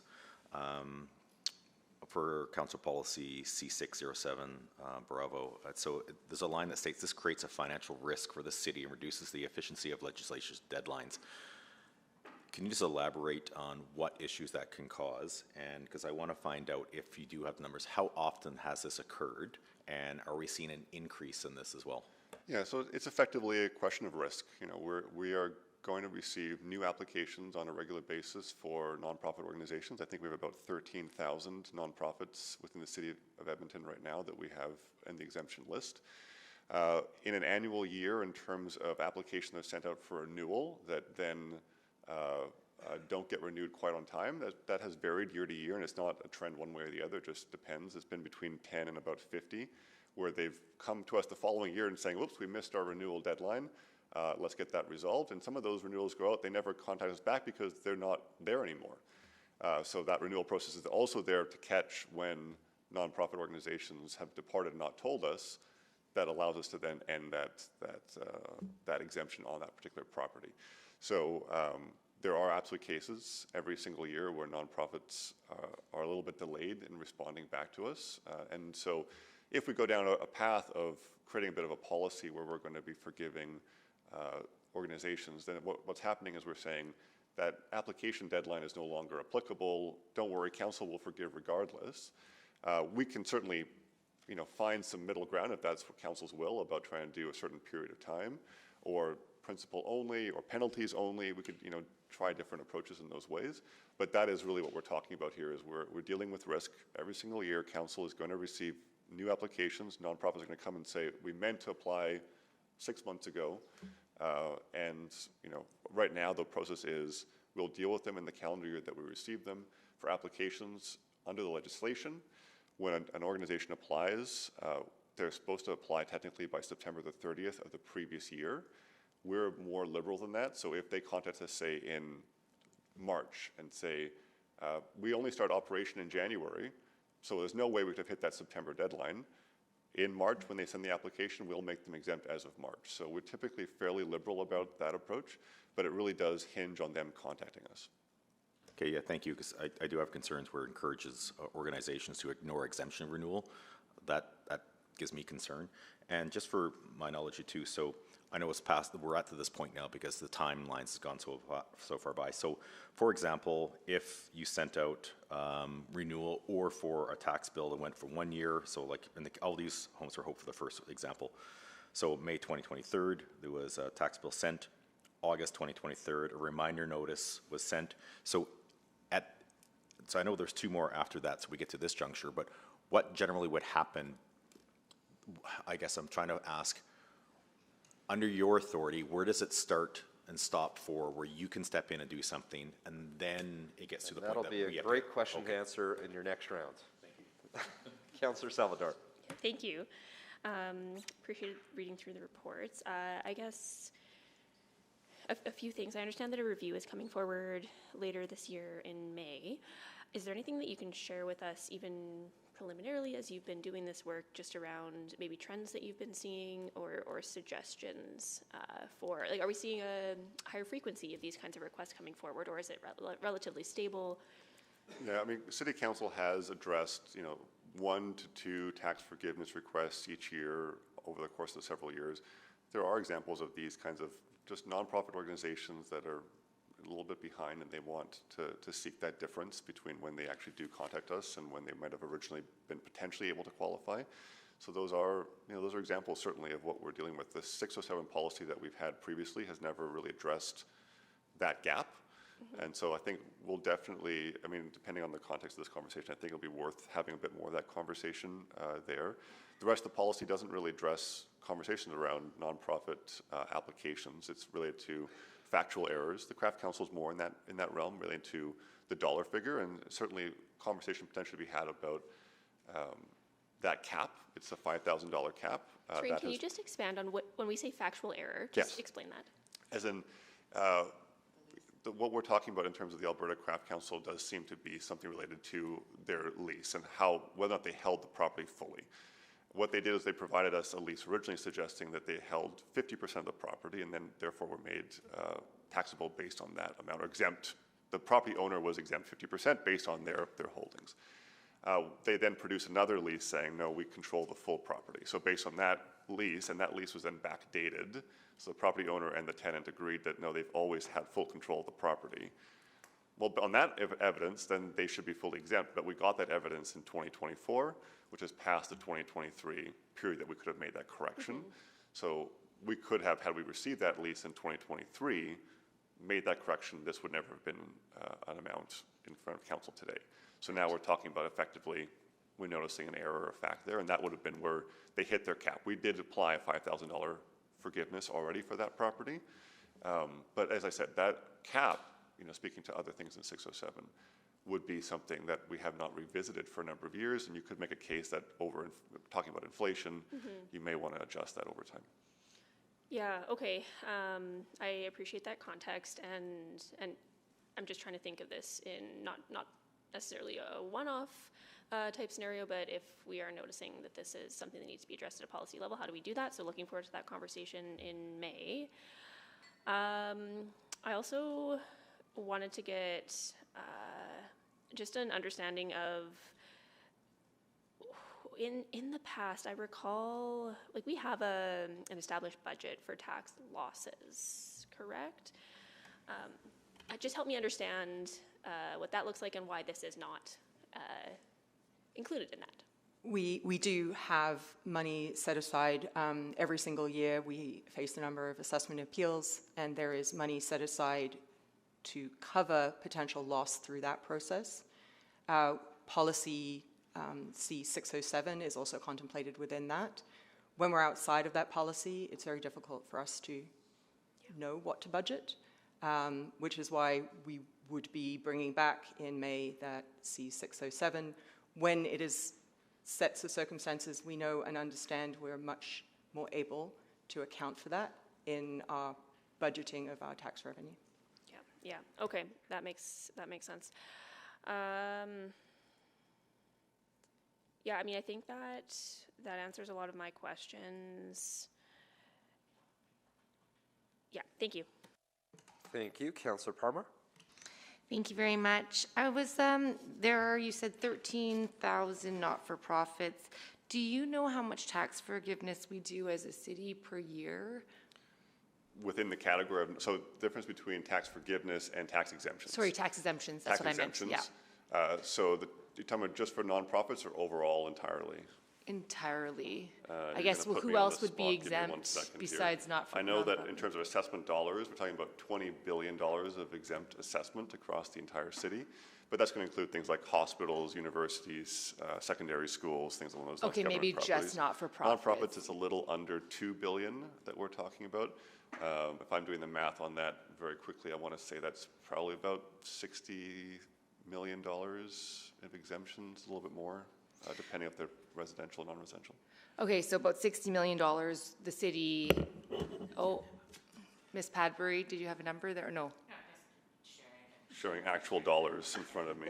I'd like to The know. memo that went to council said about, 30 million for, strictly from Copter, and then there would have been other groups. So I would still feel comfortable in that 60 $70 million range. But I just think it's because there's a lot of not-for-profits who don't believe that, they don't get government money, but actually, in fact, $70 million the city is helping not-for-profits be able to function, because we absolutely agree that not-for-profits are amazing to be in our city. So I thank you for that amount. Can you tell me a little bit about education taxes? Yeah, so education taxes are requisitioned by the government of Alberta. The City of Edmonton and City Council has no authority over how much that amount is. We get told by the government of Alberta each year, and that's coming up here in their budget cycle, how much they requisition us to support the education system, and we are required by law to pass that along to our residents. So when it comes down to our taxpayers, so when it now comes to forgiveness conversations, again, under Section 347 of the Municipal Government Act, Council has the authority to forgive municipal taxes. Council does not have the authority to forgive education taxes. And so regardless of any request coming before you today, the province of Alberta is going to continue to collect its requisition. Certainly the proponents can go speak to their MLAs and to the province about those portions, but really within our authority has to do with the municipal levies. And so that's why there's a distinction there often. The amount that's potentially up for forgiveness does not equal their totals. So these not-for-profits have a debt to the city and then also have a debt to the province, is that correct? Effectively, the province requisitions us as a city. We then collect that revenue from residents. So we're kind of the middle person between those two, but that debt is owed to the province ultimately. So specifically for not-for-profits, nonprofits, they do have to pay the education portion on the property. Oh, apologies, yeah. So all exemption legislation is provincial. So when the province lays out, here's what will be exempted at a municipal level, they typically also say, and this will also be exempted from education tax. So generally speaking, if it is exempt, it's exempt from all taxes. However, in the period where it's left taxable because of a bit of a gap in correspondence, then there's municipal taxes owing and there's education taxes owing. Council has the authority to forgive the municipal portion, but the education portion, the province requisitioned, and we're not getting that back. So we've already paid that money out to the province, and so even if we forgive the municipal, the city is still out money, that we've already given to the province. Is this what I? Generally speaking, we don't contemplate any kind of forgiveness of education. We don't think it's within the jurisdiction, and it's gone to the province already. So we don't even really typically get into that conversation. So lucky for the province that, that these taxes, these were non-exempt during the time because they got that education fund. Yeah, I mean, the way any kind of property tax system works, as I'll always reiterate, is that it's a total amount that's levied first, and then they allocate based off of that. And so effectively what it means in any kind of situation when it comes to exemptions or forgiveness is, as you said, I think earlier too, someone else just pays. Yeah. The province just simply collects that amount from someone else instead. If I could augment, there is an annual audit process that the province undertakes where they review our assessment roll and our coding, if you would, of our exemptions. And when we submit that roll, as your city assessor, I declare that this is the correct roll, and they rely on that in creating the requisition. So yes, the province would benefit from this taxation, given that it turns out this is an exempt use, but there is a mechanism in place for auditing that process. Thank you. Thank you. Councillor Tang, and I'll give you the chair as well to continue on. Okay, great, thank you. First, I want to just fact check myself on some of my questions I asked. If you're applying for a new copter exemption, you apply that through us or through the province? You apply through us. Okay, so we do apply through us, and then the renewal will be also through us. We administer the Wondering process. if you can speak to a little bit of the communication issues that was raised. Why is it that someone needs to go through 9 different people to get an answer? Is that accurate? And, Yeah, so it's difficult for me to validate some of the conversation that were taking place. Well, I can say, and obviously each of these is a different situation to kind of speak to. So in the Craft Council's case, correspondence began in 2022, and there's direct email correspondence between us and them. I agree, and we did hear that from them directly, that they made a claim that emails were sent and never responded to in, I think it would have been 2023. 2022 was the beginning of that correspondence, that the renewal process began. And in 2023, we had that conversation that some emails were not included, but ultimately, in 2023, those conversations did take place between our exemptions team and the Alberta Craft Council. The new lease was unfortunately not produced, however, until 2024. Okay.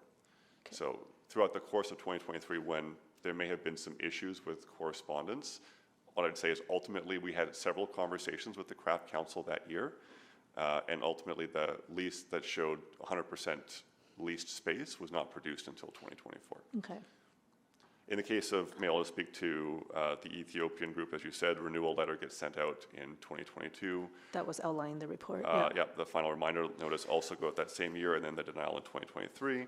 And in the case of Homes for Hope, the property, we would not have had any correspondence. We don't have any record, I'll put it that way, any record of correspondence from Homes for Hope until the caveat notification in 2025, in which case the conversation that Michael and I had, along with a number of other conversations, took place in 2025. Okay. Do you get this feedback from other groups? I think navigating exemptions is always a challenging space. All these groups need some, will often need additional support, and we do our best to provide that support. Yeah. I'd like to say that the team is fairly good at following up and having those correspondence and conversations. So generally speaking, I think we do very well. Can we always do better? I think we can use these examples as looking at where those things may have gone wrong, but overall I'd say I was fairly confident that in these cases the conversations took place at the appropriate time. Could I also add that first contact is really vital, as Anton is explaining.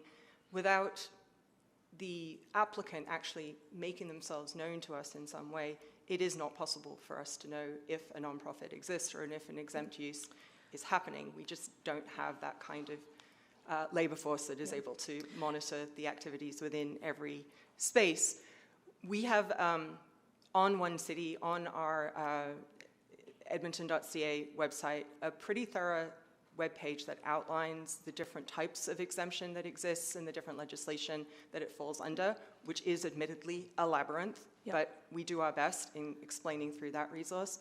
And our 311 colleagues are, trained in, if this is an exemption issue, to bring it forward to the assessment and taxation branch. So we're also hearing some challenge in even getting that first contact. So I would just maybe request for the May review to incorporate some of those reflections about how we can perhaps improve that concierge triage process so that things don't fall through the gaps. So maybe that's something I'll be looking for. I can appreciate that, during COVID, lots of different groups were challenged. I think I'm wondering if you can share a bit of a history of, like, last year, or I guess during that period, did you see a spike in people failing to submit the things that they were supposed to submit to get these exemptions? So I think that the high that we received was of renewals that came in late was about 47 that took place in 2024. So a little bit after COVID now. The years in 2020, 2021, they weren't large numbers. They're talking about 10. Some of them are good for 3 years, so maybe. That's right. There's, and not all, I should just clarify, not all nonprofits are required to renew their applications. It depends if they own their property or lease their property. So the world of provincial legislation is complicated in that sense, but yes, there are a few every single year. I would not say there's been a significant trend upwards in this period. I'm done. I'll go to Councillor Principe. Thank you, Chair Tang. So, there's an old saying, you don't know what you don't know, right?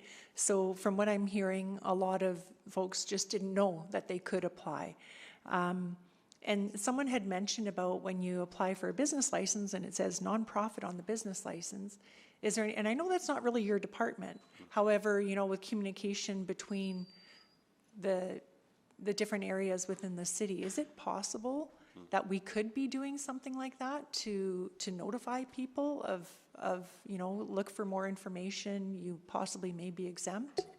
So I think we can certainly explore that, Councillor. And that's something that could come in the May.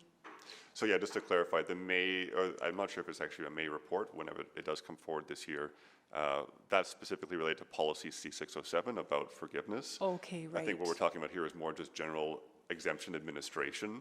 Okay. But what I'm hearing from the dais, I'll definitely bring back to the team and ensure that we're taking that feedback into consideration. Okay, great, thank you. And anything that you've recommended in this report, is it something that you would typically be recommending coming forward? Like, I don't want to, like, a decision made today and then suddenly in 2 months, it's going to be a totally different recommendation. So just for clarity, all tax forgiveness reports that we bring forward are information reports. So we do not make a recommendation one way or the other. We're not recommending approval. We're simply laying out the facts for council to make that decision. And we put the options there, and that's up then ultimately to council. All right. And I do have to go right now for city business, and I can't vote at committee, but I will be listening online. Thank you. Thank you very much.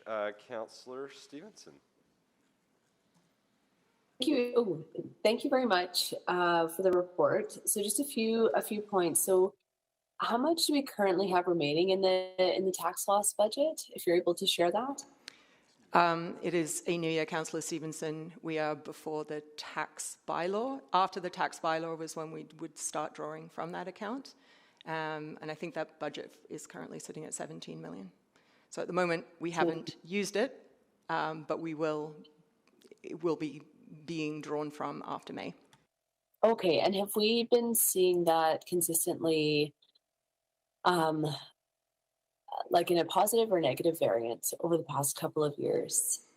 We have been more or less successful in our defense of our assessment role. The variance is usually positive. I'm only hesitating because as our tax levy increases happen, the amount that is under appeal goes up, and our economic circumstances are such that we are anticipating more appeals this year than last year. That said, yes, we are typically in a positive variance. Great, thank you for that. I just want to pick up on this sort of new piece of information around the group that is subleasing from the Ethiopian Society. Would that organization need to apply separately for the nonprofit, or can the Ethiopian Society present the lease that shows that it's nominal rate and therefore, potentially sort of like a nonprofit activity? Thank you for that question, Councillor Stevenson, and I think this is absolutely worth highlighting. We very much encourage the Ethiopian Community Center, as well as their lessee, to contact us. If there is another nonprofit operating within the facility, we would love to know that. We would require information from that nonprofit in terms of their incorporation documentation and what they're doing. That would potentially allow them to get a further exemption in 2026. Ideally, they would have contacted us when they first moved in, but that's, again, that challenge. Okay, and then again, so on a move forward basis, that helps resolve potentially their 2026. And so that remainder, because I think the amount in the report, there was an option for 59,000. That 21,000 remaining relates to that 30% that was deemed non-exempt.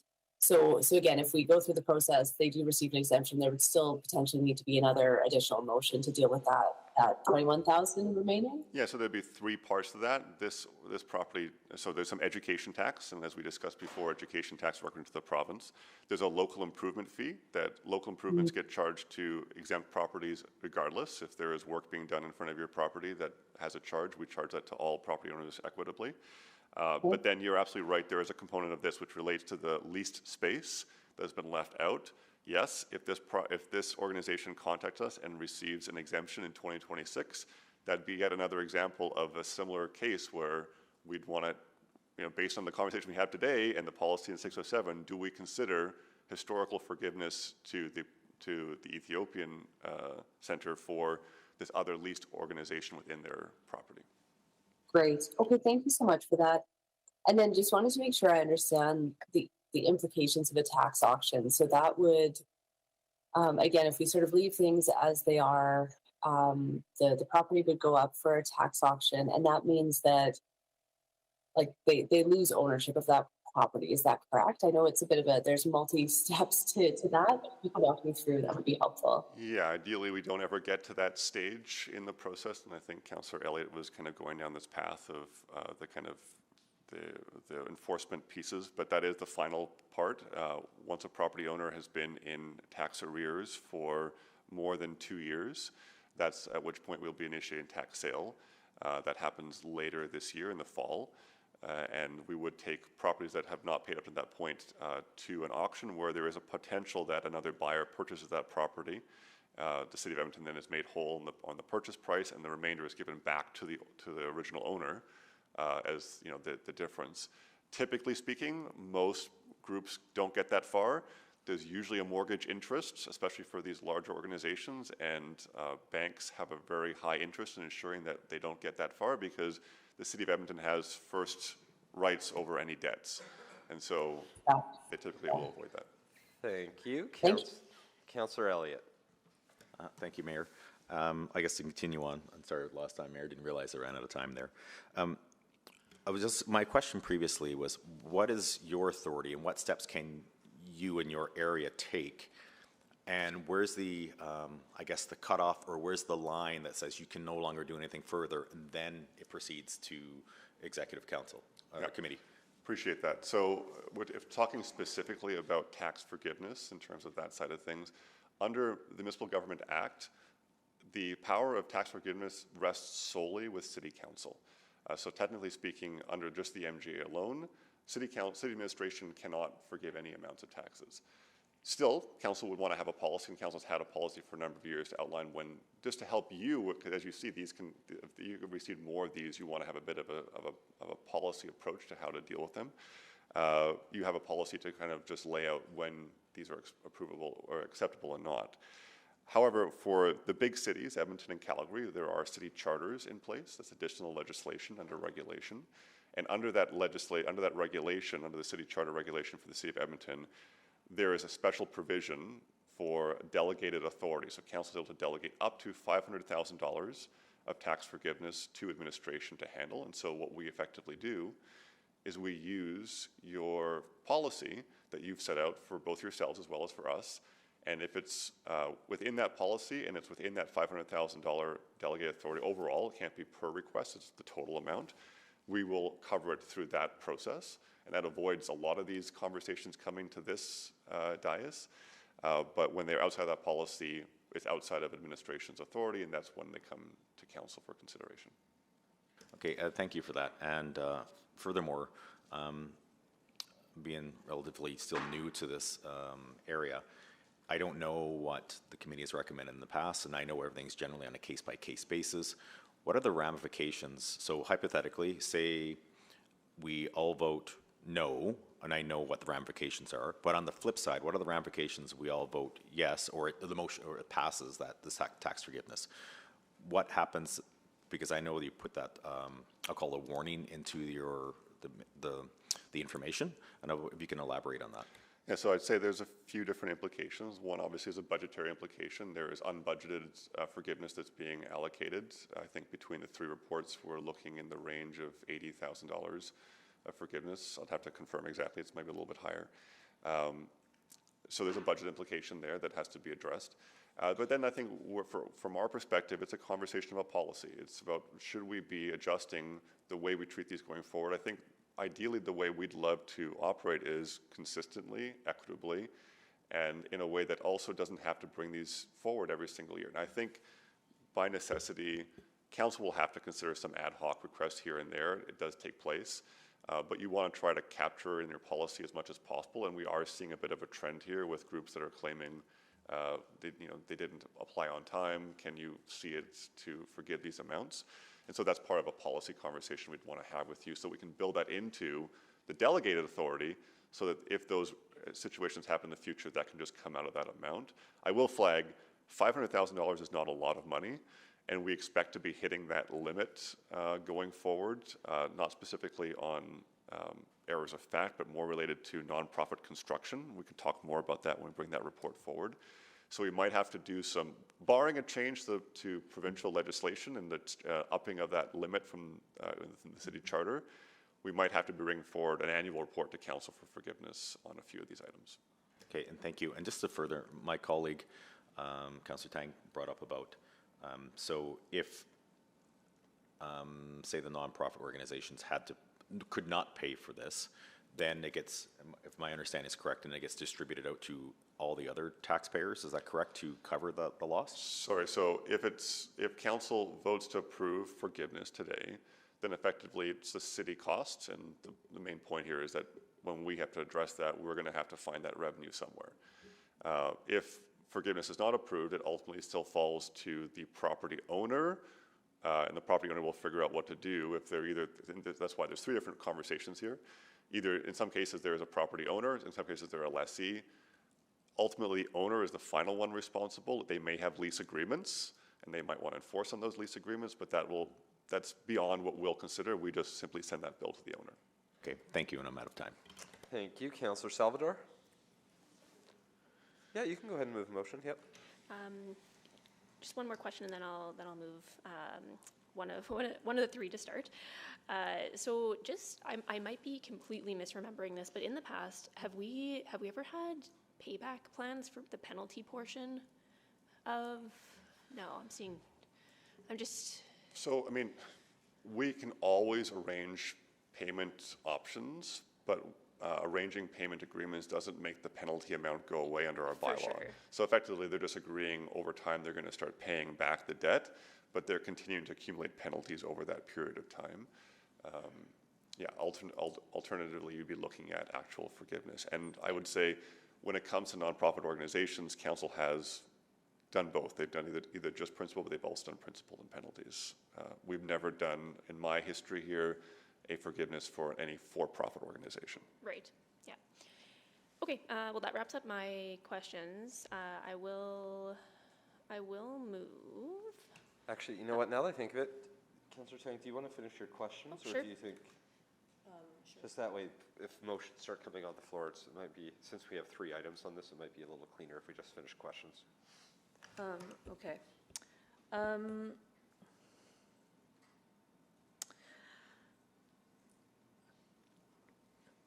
Answer if you can. Do nonprofits pay provincial and federal taxes?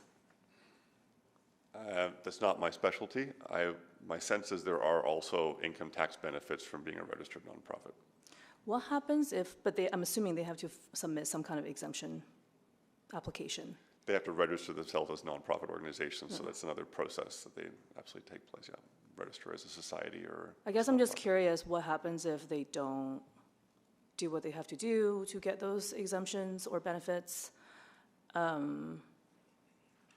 would be liable. So they also have to file annual returns, and they will, they can have penalties, experience penalties as a result of non-filing, and there is a CRA process that they would work with, and that's about all I think we'd be comfortable talking about. Okay, I guess I'm just curious if there's a case where they go to a minister or their MP or MLA in a process like this. No, yeah. We're pretty special. Sorry, Councillor, I'm only shaking my head because I don't know how you negotiate with the federal revenue agencies. Yeah. Yeah, okay. And anyways, I was just curious. I'm sure we can dig into how lenient we are in the May review.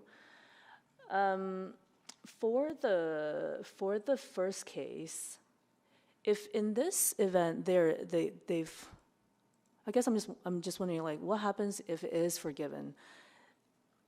It would be taken off of that property for the new property owner, like, right?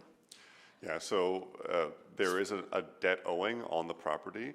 When this transfer took place, the buyer and seller were aware of that amount and have made an arrangement to be aware of that dollar figure and kind of have held it in a separate account. So that's the account that he was talking about. Based off of the decision made today, that'll get resolved between that buyer and seller based on their own sale agreement. Okay.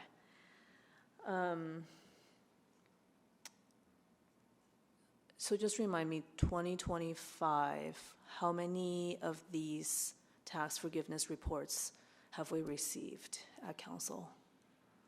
So it wasn't that many. Let me just quickly confirm. I believe in 2025 there was only the one, Southern Springs, related to that condo association. Right, We've only had one each year for the last 3 years. Okay.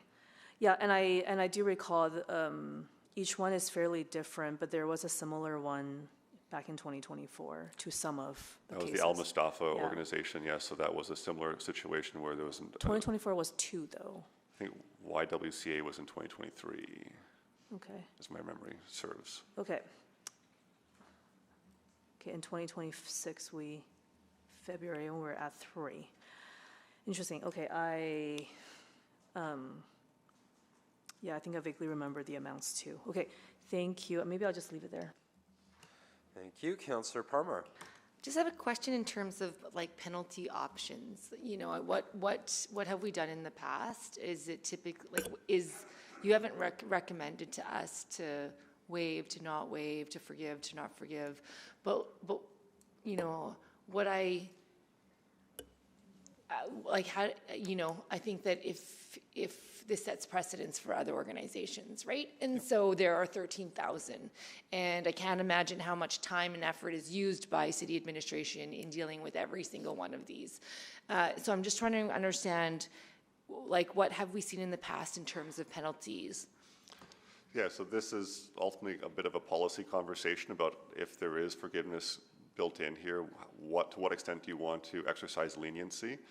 Again, the first conversation is how many years of forgiveness? Do you consider just 1 year or multiple years? And then penalties, do you want to just do principal or include penalties? This is just really a question of leniency.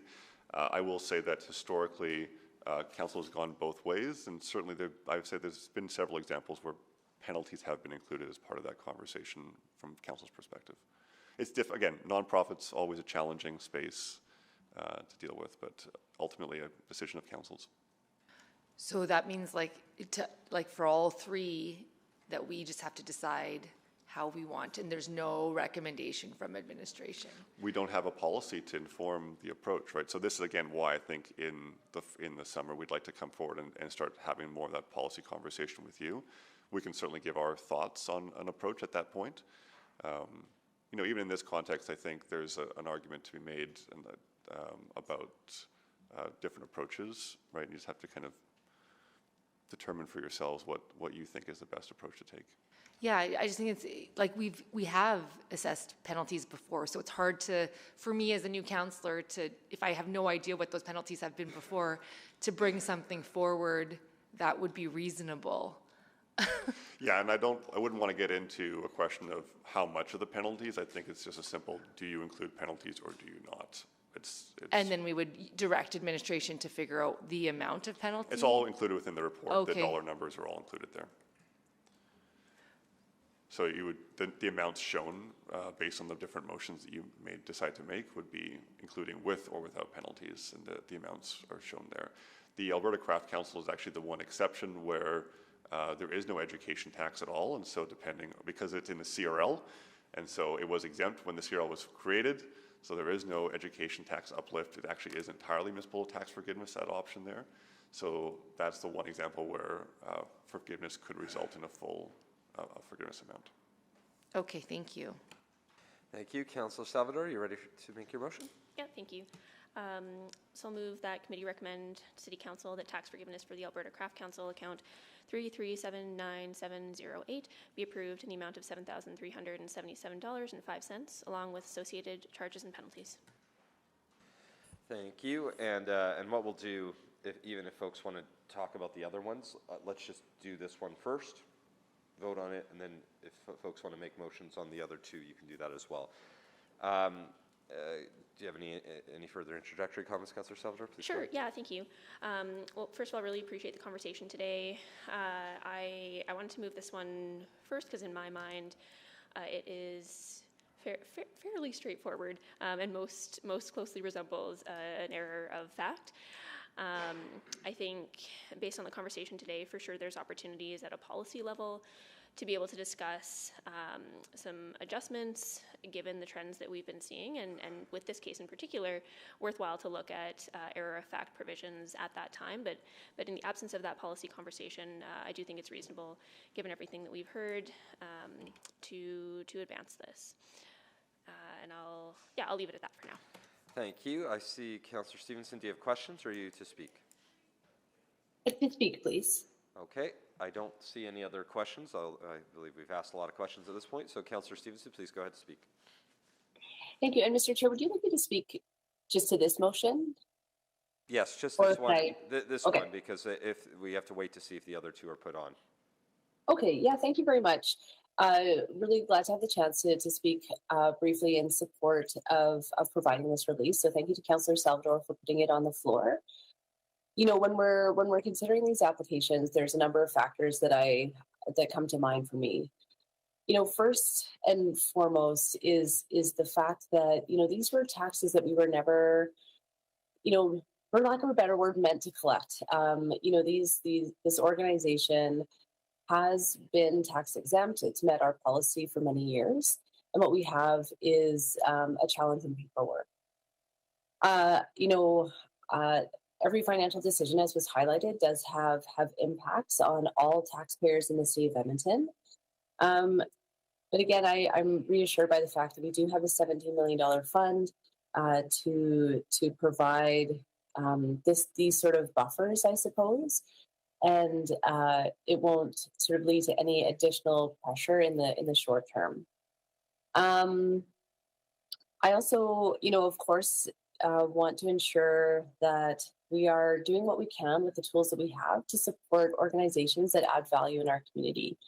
The Craft Council is a great asset in this part of the downtown, which is such an up-and-coming area with the opening of O'Damon Park less than a block away, and new residential development happening. So again, a huge contribution to downtown vibrancy. You know, I think about sort of the counterfactual. If we don't support this relief, that could mean the loss of a really important cultural institution in our downtown in this critical area. So encourage my colleagues on executive committee to support this, and thanks for the chance to chime in.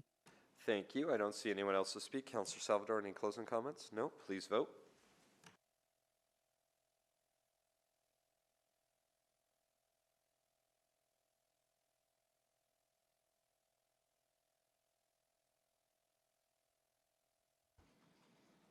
We have all the votes. Thank you. Please display the vote. This is for the Craft Council. That is carried 5-0. Just take a moment. Okay, Councillor Stevenson? Oh, no. 102 days. Oh, that's embarrassing. Well, Councillor Salvador, that's embarrassing. That's in the, that goes into the unofficial swear jar of the Councillor Ann Stevenson and Ashley Salvador mix-up fund. At least you didn't say my name or Clark. I would have preferred to say somebody else's name.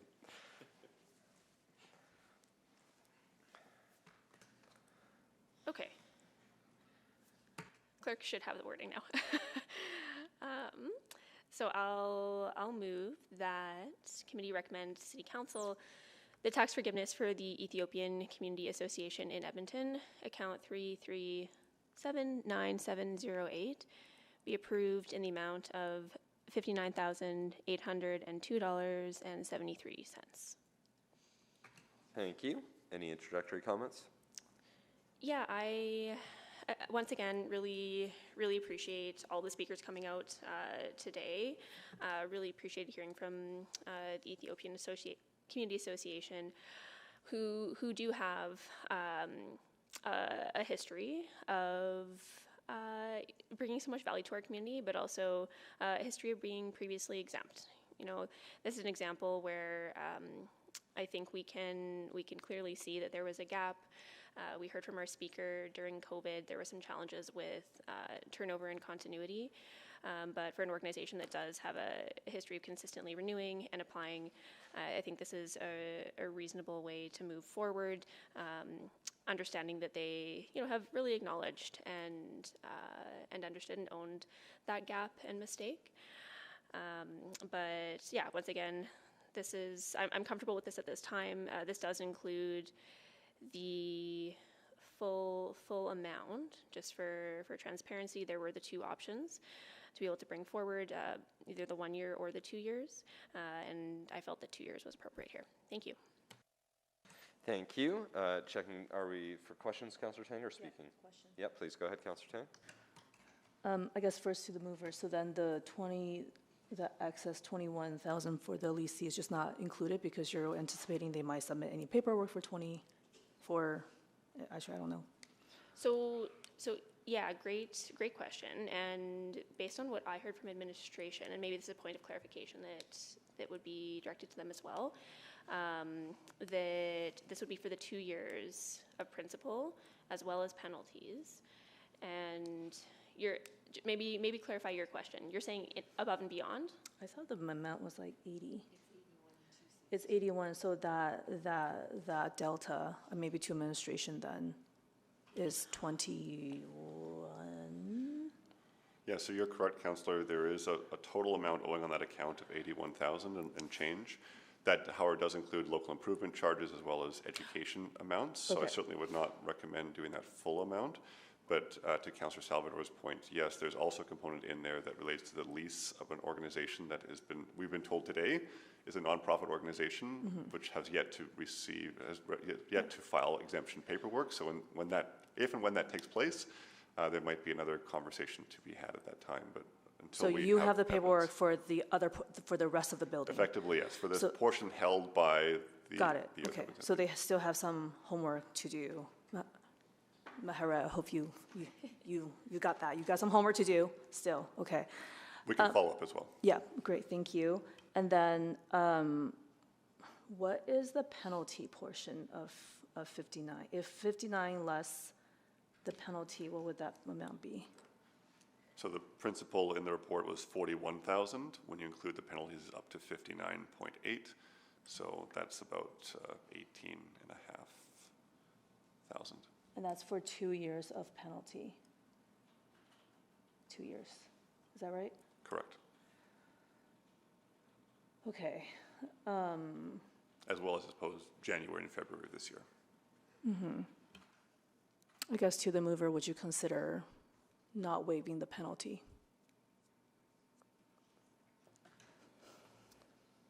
My preference is to include coverage of the penalty. I'm thinking back to other instances where we've had these kinds of requests before us in the past, and penalties have been included. I think that given what we heard today, that would place the organization in a much more challenging position. So I would like to stick with penalty included. Yeah, I'm not sure I will be taking the same approach as I have been in the last term for this term. I think, one of the speakers raised the question around fairness, and I think there's a question of fairness for everybody else as well. I'm okay with principle, which is also quite significant, but I am not sure if I'm okay with waiving the penalty. I'll reflect on that and decide if I want to Thank you. amend. Thank you. Councillor Stevenson, do you have questions or do you speak? Speak, please. Okay. I'll wait 1 second before I give you a chance to start speaking in case there is the opportunity for amendments. We have 10 minutes. You want to make an amendment? Sure, I'll make amendment. Okay. I don't know actually what the amount is though, but You would, it'd be a strike and strike the- replace with yeah. the 41,000 and change. Can you read out the amount just so the clerks can? $41,031.48. Okay. So we'll, that'll be a strike and replace motion for that particular piece, yeah? yes. Councillor Tang, do you want to take 2 minutes to introduce? I think I spoke to this earlier, so I'm not going to elaborate. This will be a similar approach should the other case be put on the table for me as well. Thank you. I think we've asked all our questions, so at this point it's speaking. I think I'll start, because I don't see anyone else from committee on the board.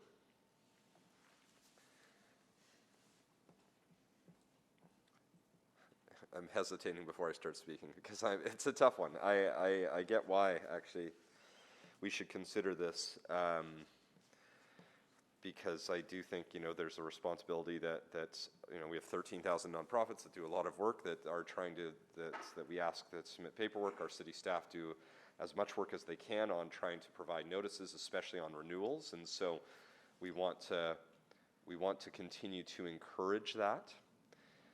I am worried, though, with this particular one, that even if we approve the motion as originally worded, they are going to have a cost that they will be incurring on the education side that we will not be waiving, which, as I've heard, is probably an issue for them anyways. So they're going to have a financial challenge, frankly, independent of whether or not we pass a $59,000 motion.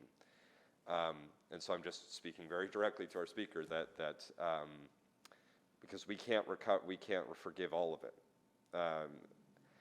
If we go with $59,802, it gets them that much closer. They're going to get the work done for the other property there. I have no doubt of that. But that group will still be dealing with a fairly large financial shortfall that even that alone might mean they might not be able to continue operating, because I don't know, I've heard the speaker talk about that, and that's not council's problem. I know that sounds really heartless to say, but that actually genuinely isn't our challenge. That it's an acknowledgement of the reality. So I lean towards not supporting the amendment, because I think this organization is going to have a tough enough time even with the original motion approved, which I think I would be willing to support.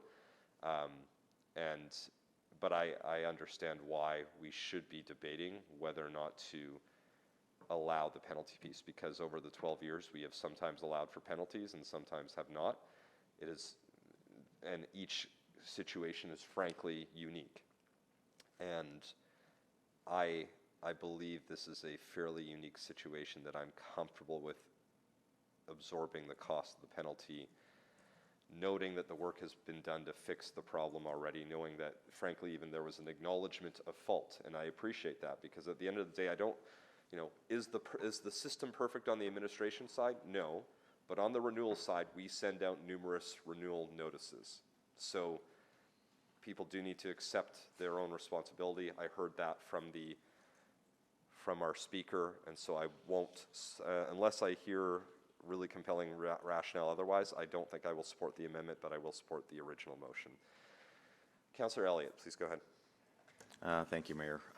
I also struggle with this one because based on, I'll say, the merit of policy, I support Councillor Tang's motion in regards to this, but I also struggle too because I know it's hard separating because the association serves an important role in our community, and I extremely appreciate that role, especially helping the community and new Canadians coming into our province. But I also struggle too on the other side with administration. Sent letters in May, September 2022. Assessment notice was sent in January 2023. Also sent a letter along with the assessment notice to explain the exemption had been cancelled, and still did not respond. And that leaves frustrations with me because there's onuses on all groups, organizations, committees, and citizens to be cognizant of their responsibilities. So this one I'm truly struggling, given the fact that responsibility is there, but I also, on the flip side, as you indicated, Mayor, about the important work that the association takes on. So I'm calling it a game time decision here on this vote. Thank you. Since this is the amendment on the floor, Councillor Salvador can speak to it, and then we go to Councillor. Yeah, just to be brief. Actually, I really appreciate Councillor Tang putting this on the floor because I think it does point to the importance of the policy conversation that's coming, and I think that is the best possible place to gain a greater understanding of in what cases and what criteria would we look for when it is or is not appropriate to include penalties. And in the absence of that conversation, I would just sort of reiterate from my perspective, being able to have some continuity and some consistency, at least from the instances that have been in front of me last term. Inclusion of penalties is what I recall. So that's what I'll be pushing for. Thanks. Thank you. Councillor Stevenson. Thank you very much. I think this is an important conversation. And, I always think it's important to think about the audience. The motions that we make and the actions that we take send different signals, and those are important. I appreciate my colleague's concern that, providing forgiveness for penalties can potentially weaken our system, that then we see more lax filing, that creates more administrative work for our teams, and it can, grind the system to a halt. I fully follow that logic. In my experience, most nonprofits are not aware of these relief opportunities, and they certainly don't bank on them when they're going through their work. The nonprofits that I know and have interacted with are all doing their very, very best to keep up with the administrative demands that are placed on them while they're providing programming to Edmontonians. And, in some cases, organizations fall behind. But the fact of knowing that another nonprofit received relief, I don't believe encourages more lackadaisical approaches from other nonprofits. I think everyone understands the importance of it. I also think that, the purpose of penalties, maybe, so again, I don't think this sends a message to the sector. I think, so it's not sending a message to the sector. I think the other point of the penalties is to send a message to the organization. We want penalties to encourage better behavior in the future. The challenge in this situation is if we're trying to send a message to encourage better behavior in the future, I don't believe there will be a future for this organization. And I don't think Edmontonians are served by us losing this group that provides really critical services. So that is my pitch for continuing to provide the relief. As noted, there's still an uphill, a lot of uphill for this organization in terms of being able to move forward. And I think as much as we can do to help them climb that hill and continue to serve our community is an important thing to do. Thank you. Thank you. And I think someone else is clicking on before I go to Councillor Tang to close. Councillor Parmar, I believe, has clicked on. Yes, there you go. I really want to support this amendment. Everything in my body tells me that I want to support this amendment because I do believe that there should be, I feel like there should be an opportunity because we've already paid this money to the provincial government. I do think it's not about sending a message, and it has nothing to do with the great work that's being done by this not-for-profit organization. It could be any not-for-profit organization that I would want to put a penalty for just for the amount of time that we are spending on this, the amount of time and effort from both sides of the city and of the not-for-profit organization. The reason that I will not support this amendment, even though I very much want to, is because it is a policy decision that I feel like we have to set at a higher level on how we treat all not-for-profits and the penalties that should be associated with not applying and not paying these tax fees. There is an incredible repercussion to Edmontonians for having to pay these amounts when these not-for-profits make errors, even if it's not on their own volition, and I understand it is hard to run a not-for-profit. But similar to what we would do for the for-profits, we wouldn't be giving them this type of leniency, and so there is some leniency that we are giving just by the nature of these tax breaks on the buildings. So with that, as much as I want to support this amendment, and I very much appreciate the mover for bringing this amendment, I will likely not support it. Thank you. Can I have committee's indulgence to let Councillor Tang close and then vote on this one? We still have the other one to debate, but can we take an extra 3 minutes? Point of order. Oh, sorry, I didn't see Councillor Rutherford wanting to speak. Councillor Rutherford. Well, if Councillor Rutherford wants to speak and Councillor Tang, that does start pushing us a little bit further. So we should take our lunch break then and come back. Are you okay? Is everyone okay if we go 10 minutes? I won't take the full 5. Okay, I'm hearing. Okay, then let's. Councillor Rutherford, please go ahead. Thank you. And I won't take the full 5 minutes either. I think a lot of great points have been brought up by all of the speakers that have put so much thought and care into speaking to this before me, including committee members. But I did want to highlight that, we talk about needing to have a bigger policy conversation and maybe revisiting the policy, but I don't want to give the illusion to Edmontonians that a policy already doesn't exist, and it's a strong policy. And the reason this is before us at committee today is because there was movers and motions to use this tax exemption beyond what the policy already states. So again, I'm not going to debate the merits of any of these amazing organizations. I'm not going to debate, I've listened to this and we'll be making the decision as all of these will come to council. But I do want to just highlight that we do have policy. Administration has been strong with that policy. And while we might want to amend and adjust that in the future, policy does exist today. Thank you. Thank you. Councillor Tang to close. I'll be brief, and I think I know how this will go, and I appreciate all the very thoughtful comments. I really find tax forgiveness really challenging, as do you. That's why you send it this way, for us to make those decisions. I think about many for-profit and nonprofit residents who struggle, and we've already heard from administration that this year we can anticipate more appeals because some of the challenges. I have seen decisions made by businesses because of property taxes that makes projects not go forward. I think if there are responsibilities that comes with starting an organization or a business or owning a home.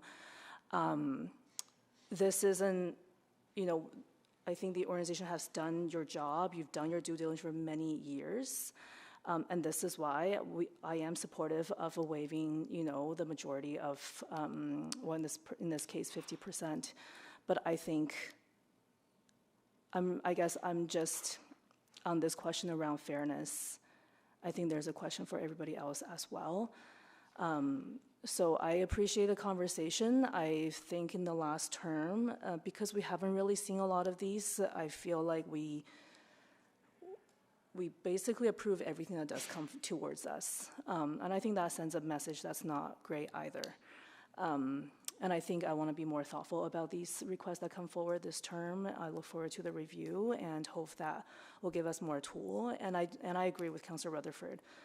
We have a policy in place, but we do get these exceptions that fall outside of it, and I struggle with them, quite frankly, because we're constantly asked to weigh this tension between value of what people do and kind of the monetary, the qualitative and the quantitative value for that. And sometimes I feel like, we have a system in place because of the value that we place on the work that the sector does. But there's a responsibility that comes with that as well. I'll leave it there. Thank you. Please vote on the amendment on the floor, which is to strike that amount and replace it with the others that we see.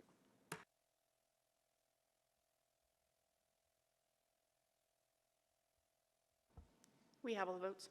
Thank you. Please display the vote. That is defeated 2-3. That leaves us with the original motion as moved by Councillor Salvador. I think has everyone spoken to it comfortably? Can we please vote on that?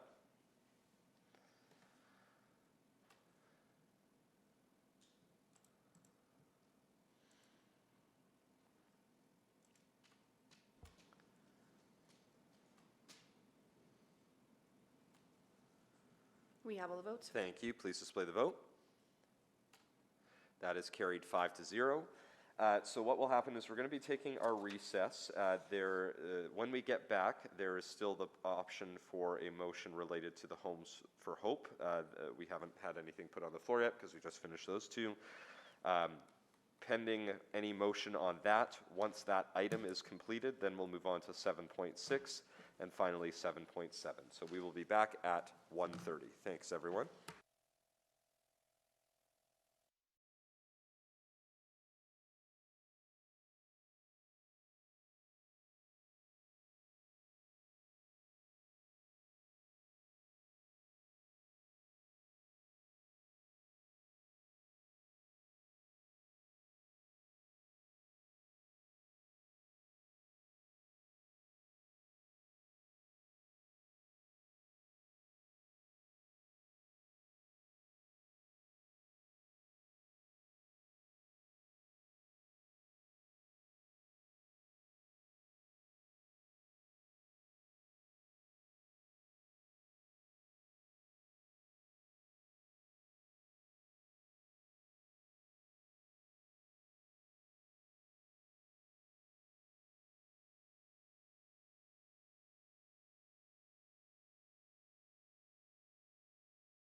Roll call. Councillor Tang is not here just yet. Councillor Elliott. Good afternoon. Good afternoon. Councillor Parmar. Good afternoon. Good afternoon. Councillor Salvador. Good afternoon. Good afternoon. So I think we were at the point here where we were still having a discussion on the last remaining item. Councillor Salvador, did you have anything, or was I? No. No. Okay. Thank you. Okay. Just hang tight for a second.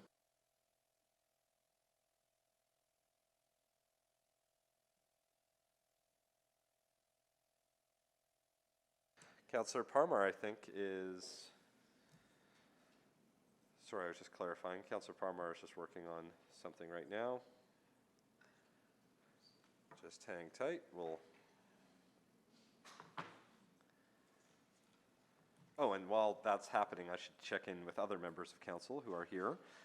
And I think it's only one. Councillor Rutherford. Yes. Just me, I guess. Just you, joining us. Thank you. Wonderful to have you. And that's probably given enough time for Councillor Parmar to look at this page there and go right ahead. I move that, I'm going to need some help with the wording here.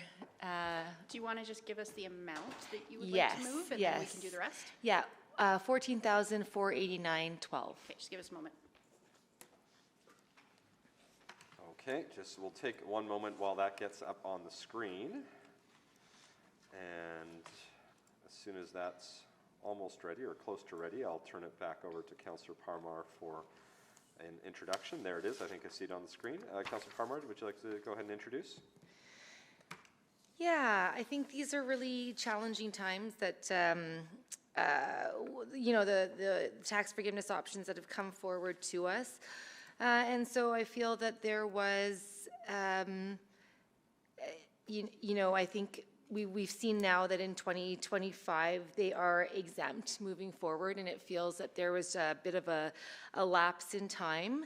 And so listening to the speakers this morning, once again, not debating the work that is done for those that are using Homes for Hope, that I am willing to put this motion on the table for discussion. Thank you very much. I'll see if there are any questions on this. Councillor Tang, please go ahead.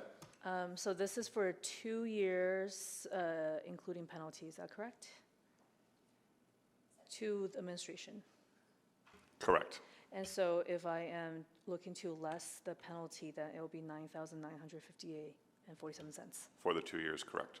Okay, I would like to amend that for the updated amount. Thank you. We'll take that amendment, and we'll just take a moment similar to the discussion last point, from the last item before lunch. As that's getting entered in, Councillor Tang, do you want to take 2 minutes to introduce? I mean, I think similar to the previous one. Again, there's responsibilities with operating an organization, and I think there is, you know, I think if there's communication gaps, as I've mentioned, we are going to be reviewing our own processes through that May, but we do have a policy, and I'm comfortable with the principle, but not the penalty. And if the committee support, or I guess whatever the committee does ultimately, I will support the committee decision depending on the outcome of this one.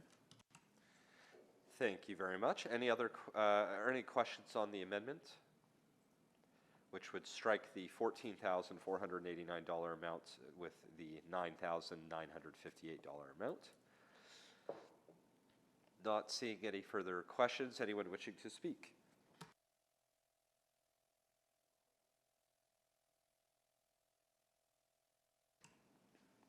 We do have Councillor Elliott, I think, clicking aboard. Councillor Elliott, please go ahead.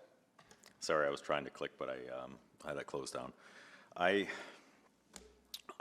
thank the mover for bringing this forward.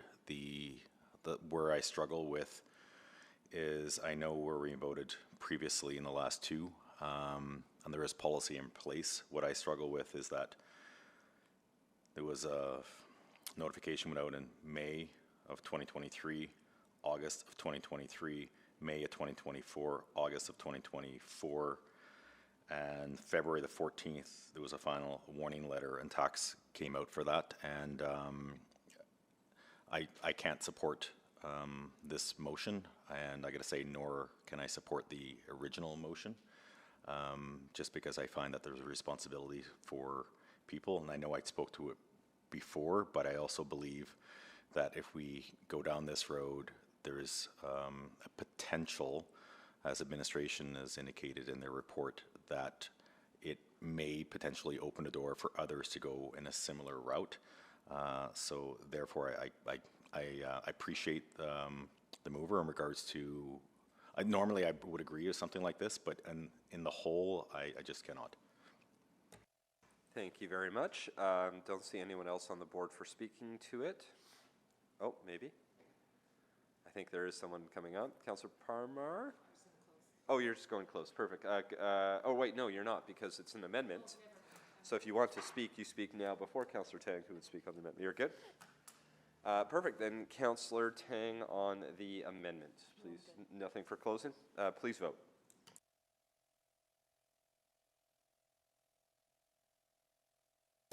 I'm a no. Thank you, Councillor Elliott. We have all the votes. Thank you. Please display the vote. And that is defeated 1-4. That leaves us with the original motion as moved by Councillor Parmar. Anyone else wishing to speak to that motion? I'm not seeing any. Councillor Parmar to close. No further comment. Thank you. Please vote on the amendment, please, or on the motion.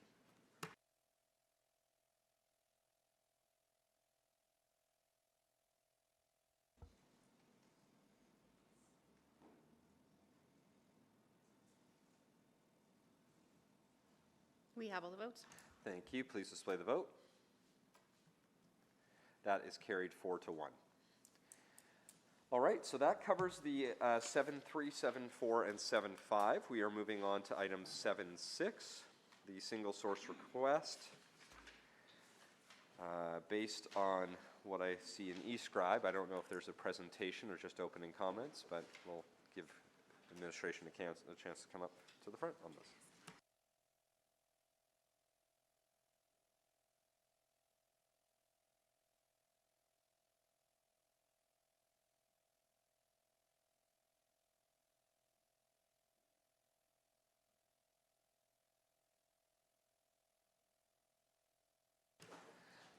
Do you have a presentation or just any opening comments? Or? Just some opening comments. Please go ahead. Good afternoon. My name is Jennifer Flaman. I'm the Deputy City Manager for Community Services. I'm joined today by Dave Lazenby, Fire Chief, Graham McAllister, Deputy Fire Chief, and Emma Chong, Senior Manager of Emergency Management. We've brought this item today for committee decision with the rationale outlined in the report for engaging the Canadian Red Cross and proceeding with a longer agreement term than in previous years. Should you have any questions, we'd be happy to respond. Thank you. Thank you very much. This is selected by Councillor Tang. Please go ahead. Sure, yeah. Thank you. Yeah, I selected this partly because it's a pretty big contract, and partly it's an opportunity to talk about our emergency response approach.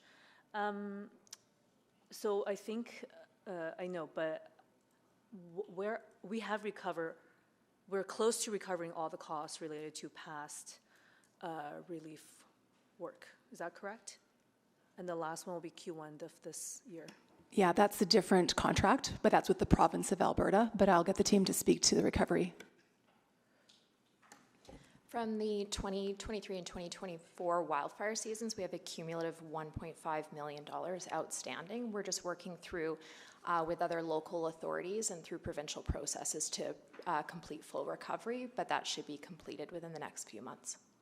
Okay, great. And then in 2025, we had the contract for this, for the Red Cross, 15 million, but we didn't use all of it. What happens to the balance? Or is it, if you don't touch it, it's just, we don't expend it, is that right? This is an outline agreement, so there's no committed spend attached to it. So executive committee provides the permission to spend up to a threshold, but if we don't use it, then it just retires at the conclusion of the agreement. Okay. So now we can proactively approve this for multi-year, and we draw upon it when disaster strikes, and then eventually be compensated by GOA if the request is coming from them or another municipality. Okay. That's correct. And so in 2025, it said, the report said the Red Cross charitable sector also helped to supplement some of the costs incurred to the city. Is that correct understanding? Up to a certain threshold for people and households, the Red Cross will automatically intervene and provide services at their own cost. But when we exceed a certain amount of households or individuals, then we need to get into the leveraging the outline agreement for those higher volume displacements. What's the, and then that threshold is the same for the next 2-year contract? Correct. So the threshold is a bit blurry because there's a level of subjectivity to it. It's usually, I believe, 10 households or 25 individuals. But the Red Cross has been incredibly judicious. And when we cross into 26 or 27 people, they will generally just absorb those costs. And we're really grateful when they do that. So there's no like dollar figure to that? Correct. No dollar figure. And then the GOA recently released the Emergency Social Services Framework. Like, I guess, what does that mean for us and our preparedness? Does that come with resource, or is this simply more administratively, you'll just have a different mechanism of recovering some of those costs? The revised Emergency Social Services Framework is helpful in that it sets an equitable standard of care across the province. So whether we're delivering services for Edmontonians or we're delivering them on behalf of other local authorities or nations, we are providing the same services as other communities. It also clarifies some of the financial recovery mechanisms, which for the city is quite favorable, so that we can do things like charge administrative overhead, which accounts for the work done by our colleagues in financial services and other support areas who are processing the invoices and costs after a disaster or emergency. Okay. Good to know. And then finally, the amount that was incurred in 2025 is that it didn't meet the threshold for reimbursement. That's like the 350,000-ish. Why? I'm just trying to recall, like, we did set up the emergency evacuation center, and we did welcome people in from outside of other, like, from other municipalities. So this was a local evacuation. We had a large apartment fire. Oh, yes, that's right. Yeah, and there were a number of, many okay. of those were new Canadians, you know, literally Yeah, within days. Okay, I remember this now. So that was a compassionate response, and we Gotcha. kind of decided to help them out, because otherwise they would quite literally have been out on the street after the first 3 days. So something like that will also be leveraged into this contract with Red Cross? Yes, although there may be situations like that one where it's a cost borne by us. Yeah. Ultimately, that was one where we made that conscious, compassionate decision to help new Edmontonians. Gotcha. Okay, great. Thank you so much. That's all. Thank you. Sorry. Happy to move the motion. Perfect. Yep, so that's moved. I don't know what it is, Councillor but so Elliott? moved. I just have a curiosity question, that's all. I'm supportive of this, but what did the city do before this, or what would happen if something like this would not get approved? Is there still a backup plan in some capacity? Having an agreement in place provides a bit of surety to the City of Edmonton and the Red Cross that we expect for large-scale displacements to be in a relationship with each other, and that really provides both organizations with the ability to plan what our model is. It allows an organization like Red Cross, which is volunteer-based, to make sure that there are appropriate levels of volunteers and training within the city. If we couldn't leverage the agreement that we brought forward to you today, it wouldn't preclude us from entering into services with the Red Cross on a one-time only basis, but it would introduce some administrative work, which might slow our speed to response. We could also work with other organizations, and we're exploring alternative delivery models. And then the third option, which is probably the most strained to the city, would be to do the response entirely using city resources, but that would take quite a few people away from their regular duties, especially in areas like finance and procurement, who would be doing a lot of logistics work related to the accommodations and payments costs that Red Cross will do on the city's behalf. Thank you kindly. Thank you. I don't see anyone else on the board for questions. Anyone wishing to speak to it? Councillor Tang to close. Yeah, just want to thank you for being very proactive this year. I anticipate we'll continue to manage and welcome as wildfires become more of a frequent reality, unfortunately.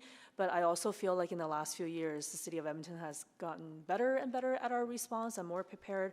And this just speaks to part of kind of what the administration is doing with our various partners, in this case Red Cross, to be ready for that. So thank you very much for all the work, and thanks to our partners for coming to the table like this.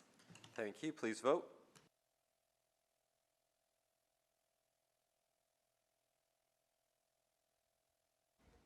We have all the votes.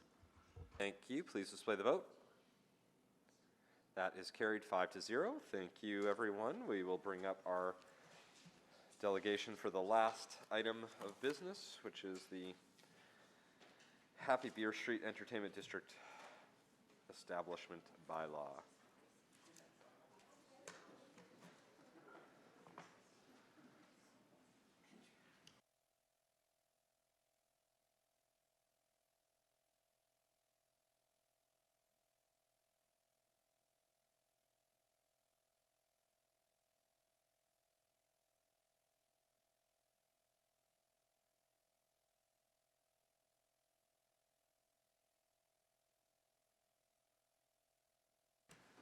All right. Do we want to introduce our delegation just for fun, if we can go across? I imagine that was part of your plan, but just to make sure. Yes, it is. So good afternoon, members of Executive Committee and City Council. I'm Tom Mansfield, Director of Local Economy from the Economic Investment Services Branch, and I'm joined today by my colleagues Alyssa Liberty, the Branch Manager, Tom Gervin, Director of Downtown Economy. They're both at the back of the room. And as well as Braden Reed, Program Manager, who has led the work with the local business community that has us here today. Additionally, we are pleased to have members of that business community join us in the delegation. We have on the far end of the table, Greg Zeschuk, owner of Blind Enthusiasm Brewing. We have Cole Boyd, co-owner of Benstick Brewing, and Etienne Lacour, manager of fun at Sea Change Brewing. Next slide, please. We propose to amend the Public Spaces Bylaw 20700 in order to designate an entertainment district on 78th Avenue between 99th Street and 100th Street in an area of the city that is known as Happy Beer Street. The Gaming, Liquor, and Cannabis Act grants municipalities the authority to create a bylaw that permits the establishment of an entertainment district, which allows for controlled consumption of alcohol in a public space. The bylaw limits consumption to only alcohol purchased from licensed establishments within the boundaries of an entertainment district. This enables the experience and expertise of the licensed businesses to help ensure the safety and security of everyone participating in district events. The entertainment district does not promote additional alcohol consumption or increase risks associated with safety and security. Instead, it enables activities that are currently permitted to occur to happen more easily by reducing red tape for event organizers and allowing more businesses to benefit from events, which is currently not always the case. Businesses and vendors will continue to be responsible for all aspects related to their licensed premises, including compliance with city bylaws and the Provincial Gaming, Liquor, and Cannabis Act. But as you'll hear, similar to the spirit of the established downtown entertainment districts, this initiative is more about activating community-focused events, not simply about selling or serving alcohol. Next slide, please. Currently, several times a year, the businesses behind this proposed entertainment district, for which they have recently established the promotional name of 70 Great Ave, apply for one-time event permits that include a designated fenced-off beer garden. This requires an AGLC Public Special Events license, which is limited to one liquor vendor and takes up to 6 weeks to acquire. The application process includes fees and other costs, including structures, barriers, often fencing, and additional security. Today's proposed bylaw amendment would eliminate the requirement for an AGLC Public Special Event license and would enable the other establishments on this block to benefit by allowing alcoholic beverages to be purchased from licensed restaurants and bars within the entertainment district and consumed in a designated public space. These changes reduce administrative burden on the businesses, making it easier and less expensive to host events, while also increasing opportunities for revenue for these businesses that support the investments they've made in the area. The picture shown on the slide is a business in the proposed entertainment district called the Monolith Brewery and Tap Room, which houses the Blind Enthusiasm Brewing Company and was a significant bricks and mortar investment in our city. Next slide, please. The pictures shown here are from a block party event hosted in the summer of 2025. Feedback from nearby businesses that have also made significant capital investments in their facilities indicated a desire to participate in events such as these. However, current regulations limit their ability to be included as vendors. Reasons to select this location include the concentration of mature and emerging breweries and establishments, the proposed district being initiated by the businesses within the area, supportive feedback from public engagement, and the businesses in the proposed district already programming a variety of events throughout the year. Next slide, please. The dedicated and thoughtful group of local businesses, property owners, and event management company collaborated to develop this proposal. This area is relatively close to the established Main Street areas of Old Strathcona, Ritchie Market, and the French Quarter. The proposed boundary is along 78th Avenue between 99th Street and 100th Street and includes all city-owned spaces such as roads, sidewalks, bike lanes, and road right-of-way. Similar to the two already established entertainment districts downtown, the area being proposed today is small and discreet, allowing for effective event management. Next slide, please. Entertainment districts help contribute to the prosperous and diverse economy envisioned by the city plan and the economic action plan. The creation of this entertainment district, to be branded by the businesses as 70 Great Ave, supports multiple actions outlined in the city plan's vision for a vibrant Edmonton and is expected to attract more people to the area and support those who regularly work, live, play, or visit the area. Once established by bylaw, the entertainment district can be activated at any time at the discretion of the city, following existing road closure processes through the city's civic events team. The entertainment district makes event planning simpler. It supports these brick and mortar businesses and the investments they have made in their facilities through increased revenue generating opportunities by encouraging more patrons to visit the area, increasing the awareness of the products and services available, and through their reputation as community event hosts. Next slide, please. Public engagement was done through an online survey. Results were gathered from 1,484 respondents, 87% of whom responded that they supported the creation of the entertainment district. 11% of respondents opposed the district, with their opposition driven by three key themes. One, concerns over noise and public disturbance. A primary objection was the potential for excessive noise from venues, events, and late-night crowds, leading to public disturbances that would negatively affect the quality of life for those living in or near the area. Number two, negative impacts of public alcohol consumption. Opponents voiced concerns about potential social issues that could result from concentrated alcohol consumption, including public intoxication, disorderly conduct, and an increased burden on emergency and police services. And number three, traffic congestion and parking scarcity. Many who were against the entertainment district thought it would increase traffic congestion during events and lead to a shortage of parking, frustrating both residents and visitors. But as you can see on the slide, the business proponents have thoughtfully considered how to mitigate these concerns. This is informed by past events and careful planning for future events. To begin with, this entertainment is not planned to be a party zone or a beer garden.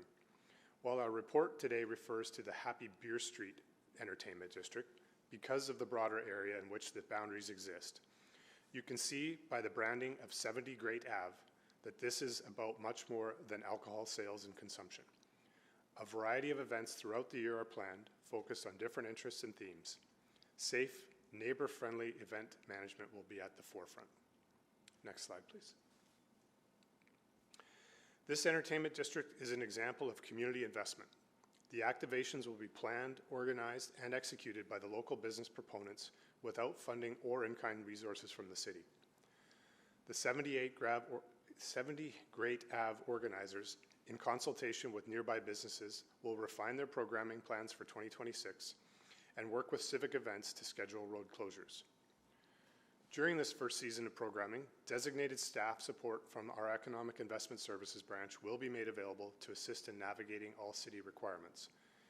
This will include pathfinding through city departments as needed, advice on issues management with a focus on safety and security, and sharing success stories through established economic development networks and partners.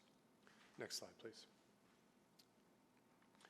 We are optimistic that the entertainment district proposed here today will have a strong impact on supporting a more vibrant and safe local economy. We'd be pleased to answer any questions you may have. Thank you. Thank you very much. Before we go to questions of our panel here, we do have one speaker.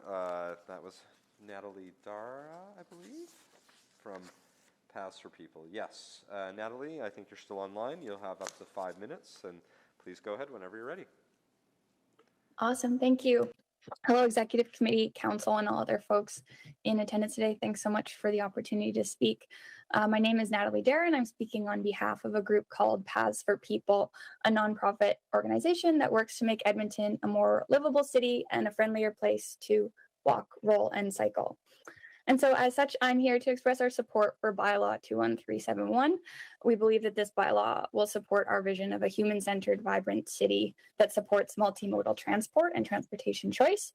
And we see that this will have positive impacts for individuals, businesses, and our city as a whole. These beliefs are also reflected in the city's engagement and the What We Heard report, which was great. So this neighborhood provides a shining case study for our vibrant city, taking an industrial area and upcycling it into an urban destination with thriving businesses, community events, and serving as an attraction for people in the neighborhood and outside of the neighborhood as well. The area is well serviced by active transportation, including a brand new bike lane on 100th Street. It's accessible by nearby public transport on White Ave, and there's a crosswalk immediately adjacent on 99th Street, connecting with the neighborhood. So it makes sense to carry this momentum forward and to take full advantage of this existing community infrastructure to create an active node that supports programming, as was mentioned, that benefits our local economy and our identity as a city. And we also agree with everything that was mentioned about the positive impact to businesses. The breweries and restaurants in this area have taken great initiative to create community and boost economic activity. And we see that the bylaw will open up further avenues for collaboration, including the markets, weekend entertainment, and other such activations. And some studies show that people who arrive via active transportation are more likely to spend more at local businesses. So we see that it's arguably best practice to create pedestrian-friendly spaces around local business districts. And lastly, we really see that this bylaw will have a positive impact on individuals. The volume of parking lots along this street will be minimal, and businesses have expressed in previous media opportunities that they have little concern with this loss of parking, which speaking as an individual, I personally access this area exclusively by walking or biking, and I know many others do as well. And this area will continue to be accessible by car on both ends for folks who are restricted in their mobility. And so we see that any parking loss that does occur along 78th Avenue will be offset by improvements to both safety and the experience of people using this space. We see that the impact of closing the area to cars on certain days will create a more relaxed and lively environment where people aren't recreating within traffic and traffic trying to navigate around pedestrians, which creates a riskier scenario for both pedestrians and car drivers. So overall, we're thrilled at this motion and the community support for this bylaw. There's precedent in the community for passing this bylaw, both in the existing entertainment districts and in the extensive infrastructure that would support this new project. And so we're incredibly excited about the potential for this to support vibrant neighborhood hubs that enliven the community and provide options for local business and active transportation. So thanks so much for everyone who's involved, and thanks for your time. Thank you very much. Any questions for our speaker? Councillor Tang has one. Great, Natalie. Thanks so much. You're very very clear presentation. I'm just curious, has Path for People identified other opportunities around the city for such entertainment district or closed streets? In the past, we've held activations on 96th Ave, 96th Street, but I can reach out with more details about that. Sounds good. Thank you. Thank you. Councillor Palmer? Hi, Speaker Natalie. Thanks for your presentation. I just had a question because one of the things that we saw in the What We Heard report was that there wasn't a proper sidewalk on one of the sides. Can you maybe comment on that for me? Yeah, whereabouts was it identified on the west end? I believe so. I think that there was one side that did not have a sidewalk, but maybe I'm incorrect there. Yeah, so there is a sidewalk that runs along the east side of 99th Street. And then right when you come to 78th Ave, there's a crosswalk that connects to where the area that would be closed for the entertainment district. And so that's why I was identifying that there's a crosswalk immediately adjacent. And so that's the connection to White Avenue there. But you're correct that on the west side of the road, I don't believe there's a sidewalk there. Thank you. Thank you. There's no further questions for you, but thank you very much for joining us. Now we'll move to questions of our administration selected by Councillor Tang. Please go ahead. Great, thank you. And I recognize the business owners are here to answer questions only, but first of all, I'll just toss it to you. Do you have any comments you want to share? Excitement? I don't know. I mean, we're all very excited to hopefully get this to move ahead. Like it should streamline community building and activations that we've been doing already and sort of just continue to build on making that area of town more vibrant. And I think this has been in the works for quite some time, correct? Because I feel like I've been hearing about the breweries getting together and wanting to. Yeah, like Happy Beer Street has been around for 4 years now. But then I think we initially saw the entertainment district on Rice Howard Way, and then Greg and I started talking about, well, why couldn't we do something like that? And so it's been a little over a year now. Yeah, maybe 2 years since we initially thought this up to getting to this point. And so, yeah, hopefully moving forward. That's great.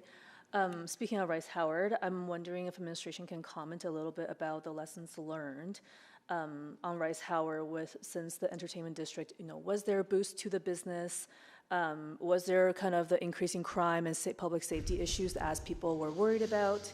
Yeah, we'll stop there. Yeah, thanks, Councillor. Tom Gervin, Director of Downtown Economy. We've had great success at Rice Howard Way. Pleased to report that we've had no major incidents and very, very few minor ones.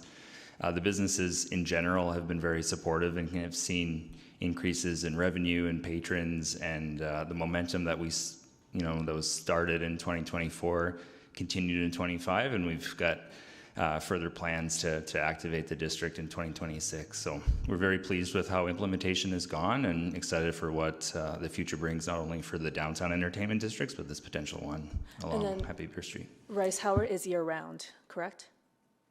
The designation is, from the bylaw perspective, is permanent. The activation is aligned with activation. So, like summer months, you mean? Pardon me? Sorry, activation is lined up with activation. Yeah, so the activating of the district is aligned with activations on from a closed road perspective. So meaning right now, today, the entertainment district isn't activated, so the public consumption piece isn't permitted. Oh, I see, okay. So, and then is that the same thing for this one then? That it's permanently designated as the entertainment district, but it will only be closed if there's activation going on, presumably in the warmer months. Yes, that's correct. Okay. And then for the Rice Howard, was there a public safety plan? Aligned with the civic events process, there's an emergency response plan for any civic event, so that's in place for every event. During activation period. Yeah, correct. So is that the same thing for what you're doing as well? It's the same process, yeah, that needs to be followed as a civic event permit. Okay. And then just whose responsibility is that? Is that the city or the businesses? It would be the businesses advising when the district is to be activated for an event that they were planning. and we have a tentative event plan from them for the year ahead, so that we can map that out with our colleagues in civic events and make it as seamless as possible for activating the district. Cool.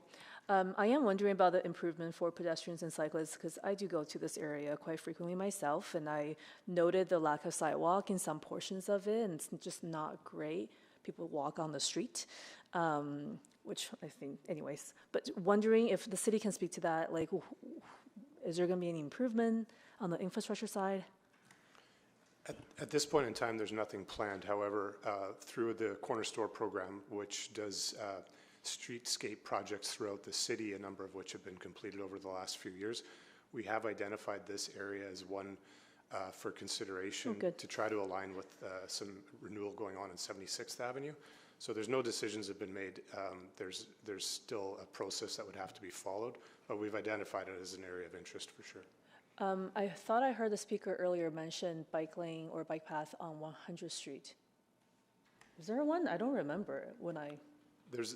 My understanding is there's a new bike lane that runs north-south on 100th Street. Okay. It wasn't there in the summertime, I don't think. Yeah, I'm not sure. Yeah, it was recently built through like the missing link. Late fall, early winter. Okay. It does end on 80th. Okay. From what I recall, I might be one off. Okay. But yeah, they've changed it and they've added it on. Good to hear. Okay, I just have some lingering ones. I would come back. Thanks. Thank you. Just to check, so when you talked about this process starting 2 years ago, that was when you decided you wanted to advance it. When did you sort of initiate it with the city?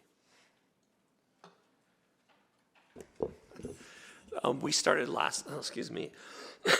Excuse me. We started last year, and one challenge of being business owners, we've got lots of things we're doing all at the same time. So we kind of fell behind and didn't get anything finished for the fall.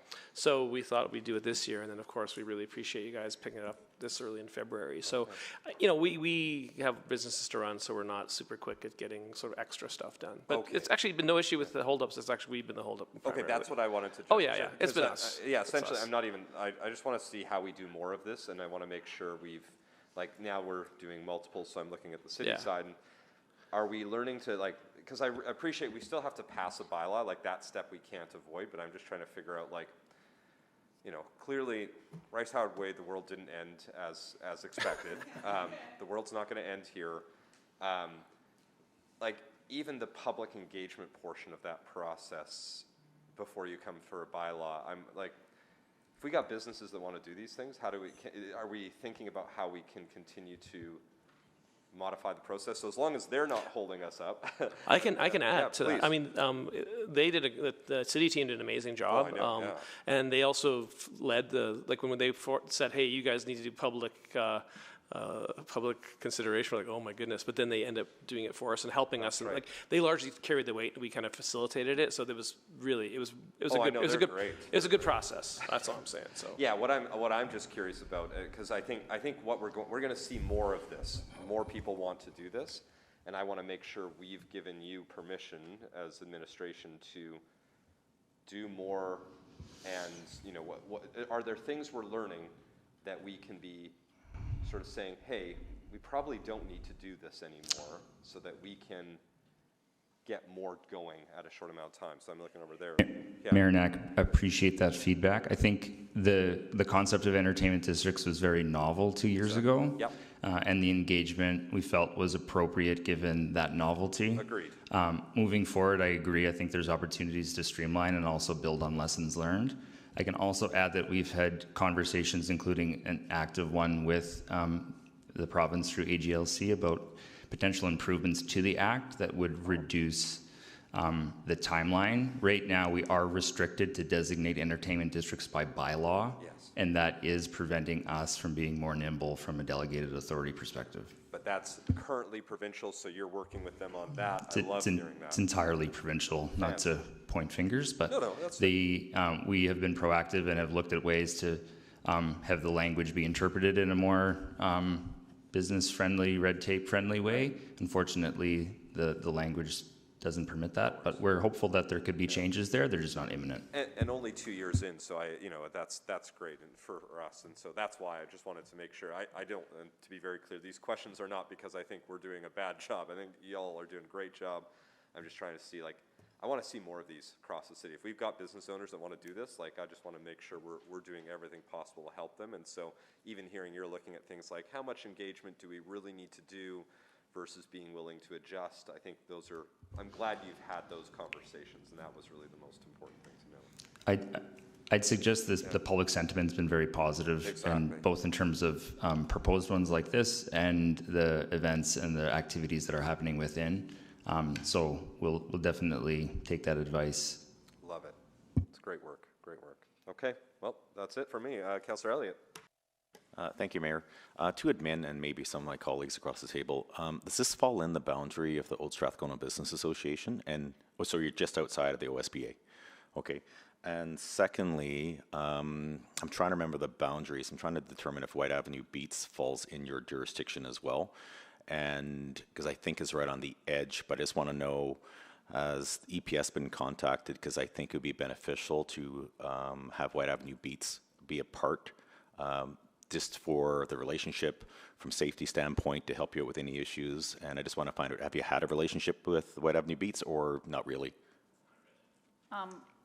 For the Shitty's Distilling on the north end, we do. So we have a number, and they stop by, and we've been in contact with them, especially being a busier establishment on the weekend nights. We have an existing relationship with them, and it's been great. Okay, thank you. And the last question, Mayor and my colleagues are wondering, when can we get our Pro Serve card, and when can we come down and help you out? That's it for questions. Thank you. Councillor Tang. Okay.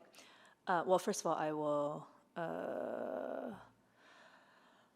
move that Executive Committee recommend to City Council that bylaw 21371 be given the appropriate readings.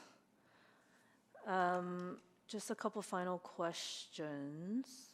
The hydration station and public washroom, is that businesses paying for that? Yeah, that would be primarily business. I mean, I think between our 4 establishments, we'll have close to 15 bathrooms available inside our buildings, and so that's the primary thing we'll lean upon. That's what I thought, yeah. And then we'll have some outdoor water stations as well as the stuff that's available. We're pretty good at giving people liquids. Yes. Good. And then I guess just earlier my question, this was sort of like a natural candidate because they saw what happened in Rice Howard wanting to do the same thing. Are we being proactive about other opportunities in other parts of the city? I'm not sure if we're being proactive in terms of soliciting ideas. We have been contacted by a couple of different businesses in different parts of the city who are sort of kicking tires on the idea and wanting to learn more. And I'm confident that today's discussion and potentially the bylaw being passed might be a bit of a catalyst for more of that to move forward. Our branch is available to provide support similar to what we've done with these folks in getting a report in front of committee and council. We've learned a few things along the way and probably can be a little bit more nimble when we do it. The engagement requirement probably will continue in the current state with having to do a bylaw. We were able to do it fairly quickly through a survey that the businesses were very helpful in facilitating. So I think to answer your question, proactive, not, but open and willing to have conversations and to support other ideas that come forward and to help vet those ideas to make sure they make some sense. Mm-hmm. Great. And I'm glad we have a more, as we get more, we're better at this, more streamlined to go through those intake. In what we heard, I think people were kind of worried about noise and stuff, but this is a pretty industrial part. So I think that kind of takes care of it. Yeah, there's a few things. It is an industrial part of the city. Granted, it's morphing into something a little bit different, or at least a little bit more hybrid, with events and establishments within them. Keep in mind that the organizers here before you have been running events for a while now, successfully. They've also put some guidelines in place around when they will bring events to a close so that they're not going on too late in the evening to be a disturbance to the neighbors. Yeah. And then just because you all had your festivals over the summertime, and that main stretch, people do drive there and park on the street. So during those activations, the street will be closed, you can't park there. And then over the summer, you did not have any issues, right? We didn't run into too many issues. The main street closure that we had over the summer was the Grand Night Markets. Right.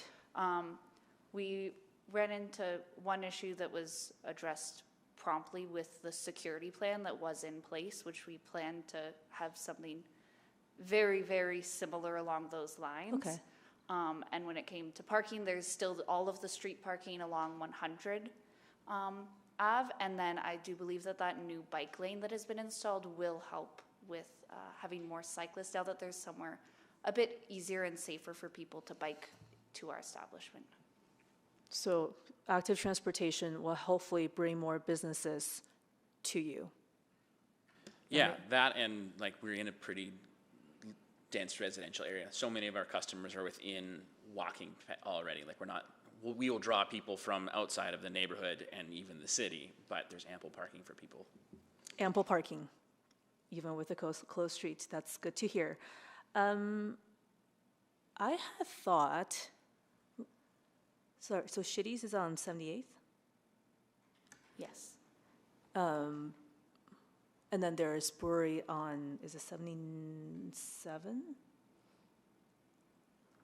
76 has Odd Company and Ale Architect, and then 78 Yes. has the four of us, yeah. And it's okay, like, we're just closing that one street, even Correct. though there's brewery on the others. That's right. Why didn't you close multiple? Well, the primary reason is it was these businesses that brought forward the concept for the district on the block that their businesses reside on, where they've made their investments. So 78, but the others didn't join the call? Not at first, no, and honestly, we weren't sure what the barriers to entry to doing something like this were, and we thought that if we could approach with 178th Avenue, our success rate was probably going to be higher than if we were to do 78, 77, and 76. So it could be in the future. Okay, thank you. Thank you. Councillor Palmer? Just a question to admin about, so right now we've got some breweries. If we were to have, a restaurant, like open up their parking lot to have an entertainment district, is that something that's within, like what's the minimum threshold of getting an entertainment district? Yeah, there isn't a clear written threshold that's required by AGLC. We would suggest that a business or a group of businesses in close proximity that wanted to close something down for an event would be a one-off civic event permit, and maybe go the beer garden approach. If like these businesses are looking at doing year-round activations, that's where we think an entertainment district conversation probably makes more sense, because that would reduce the requirement to have a permit for every event and all the paperwork and costs that are associated with it.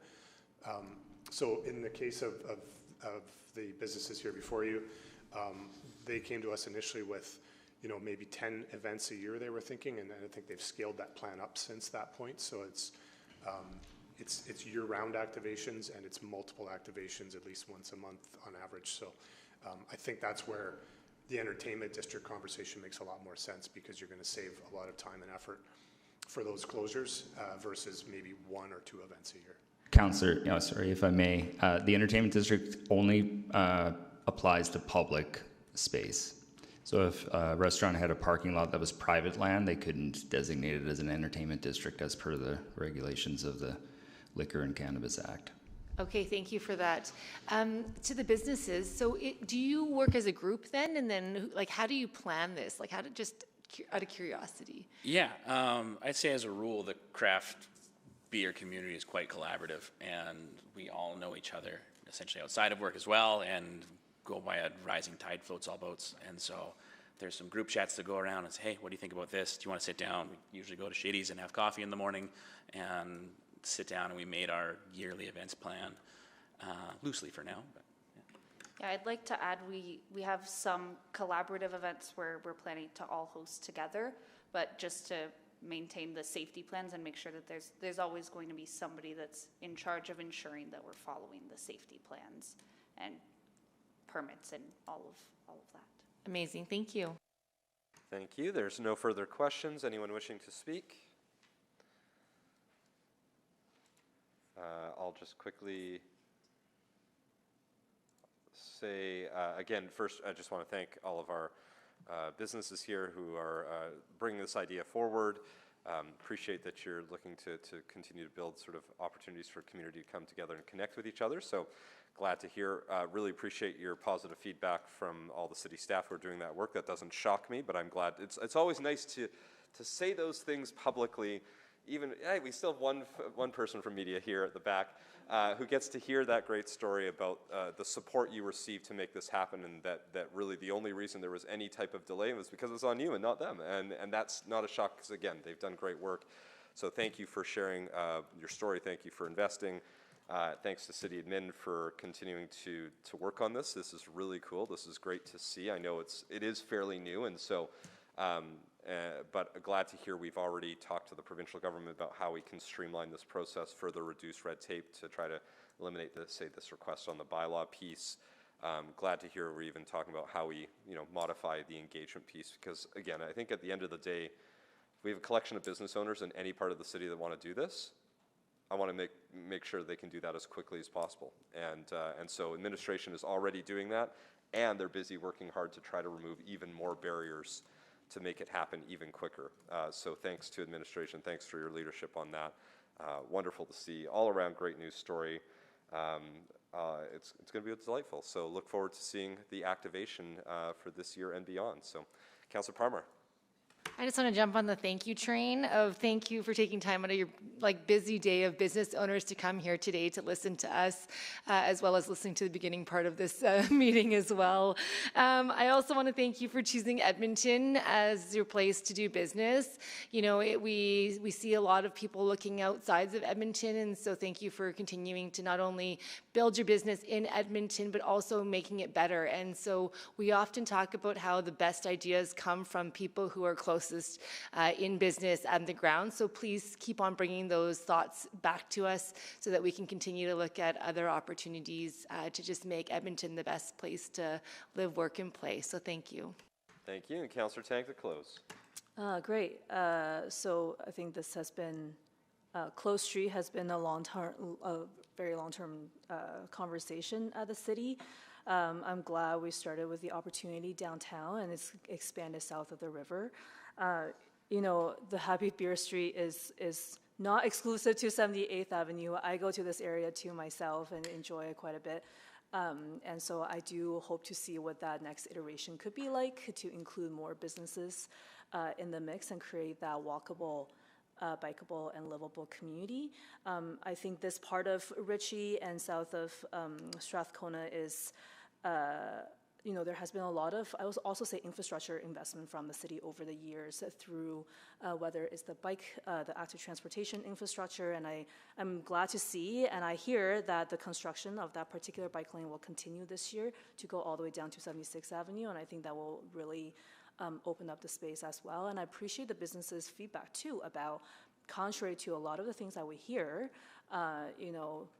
taking away so-called parking doesn't necessarily reduce the businesses, and in fact we need to create more modes of transportation to a destination, and you're creating those opportunities for people to enjoy.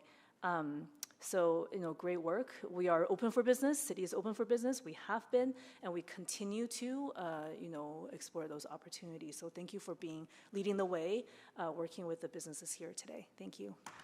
Thank you. Please vote.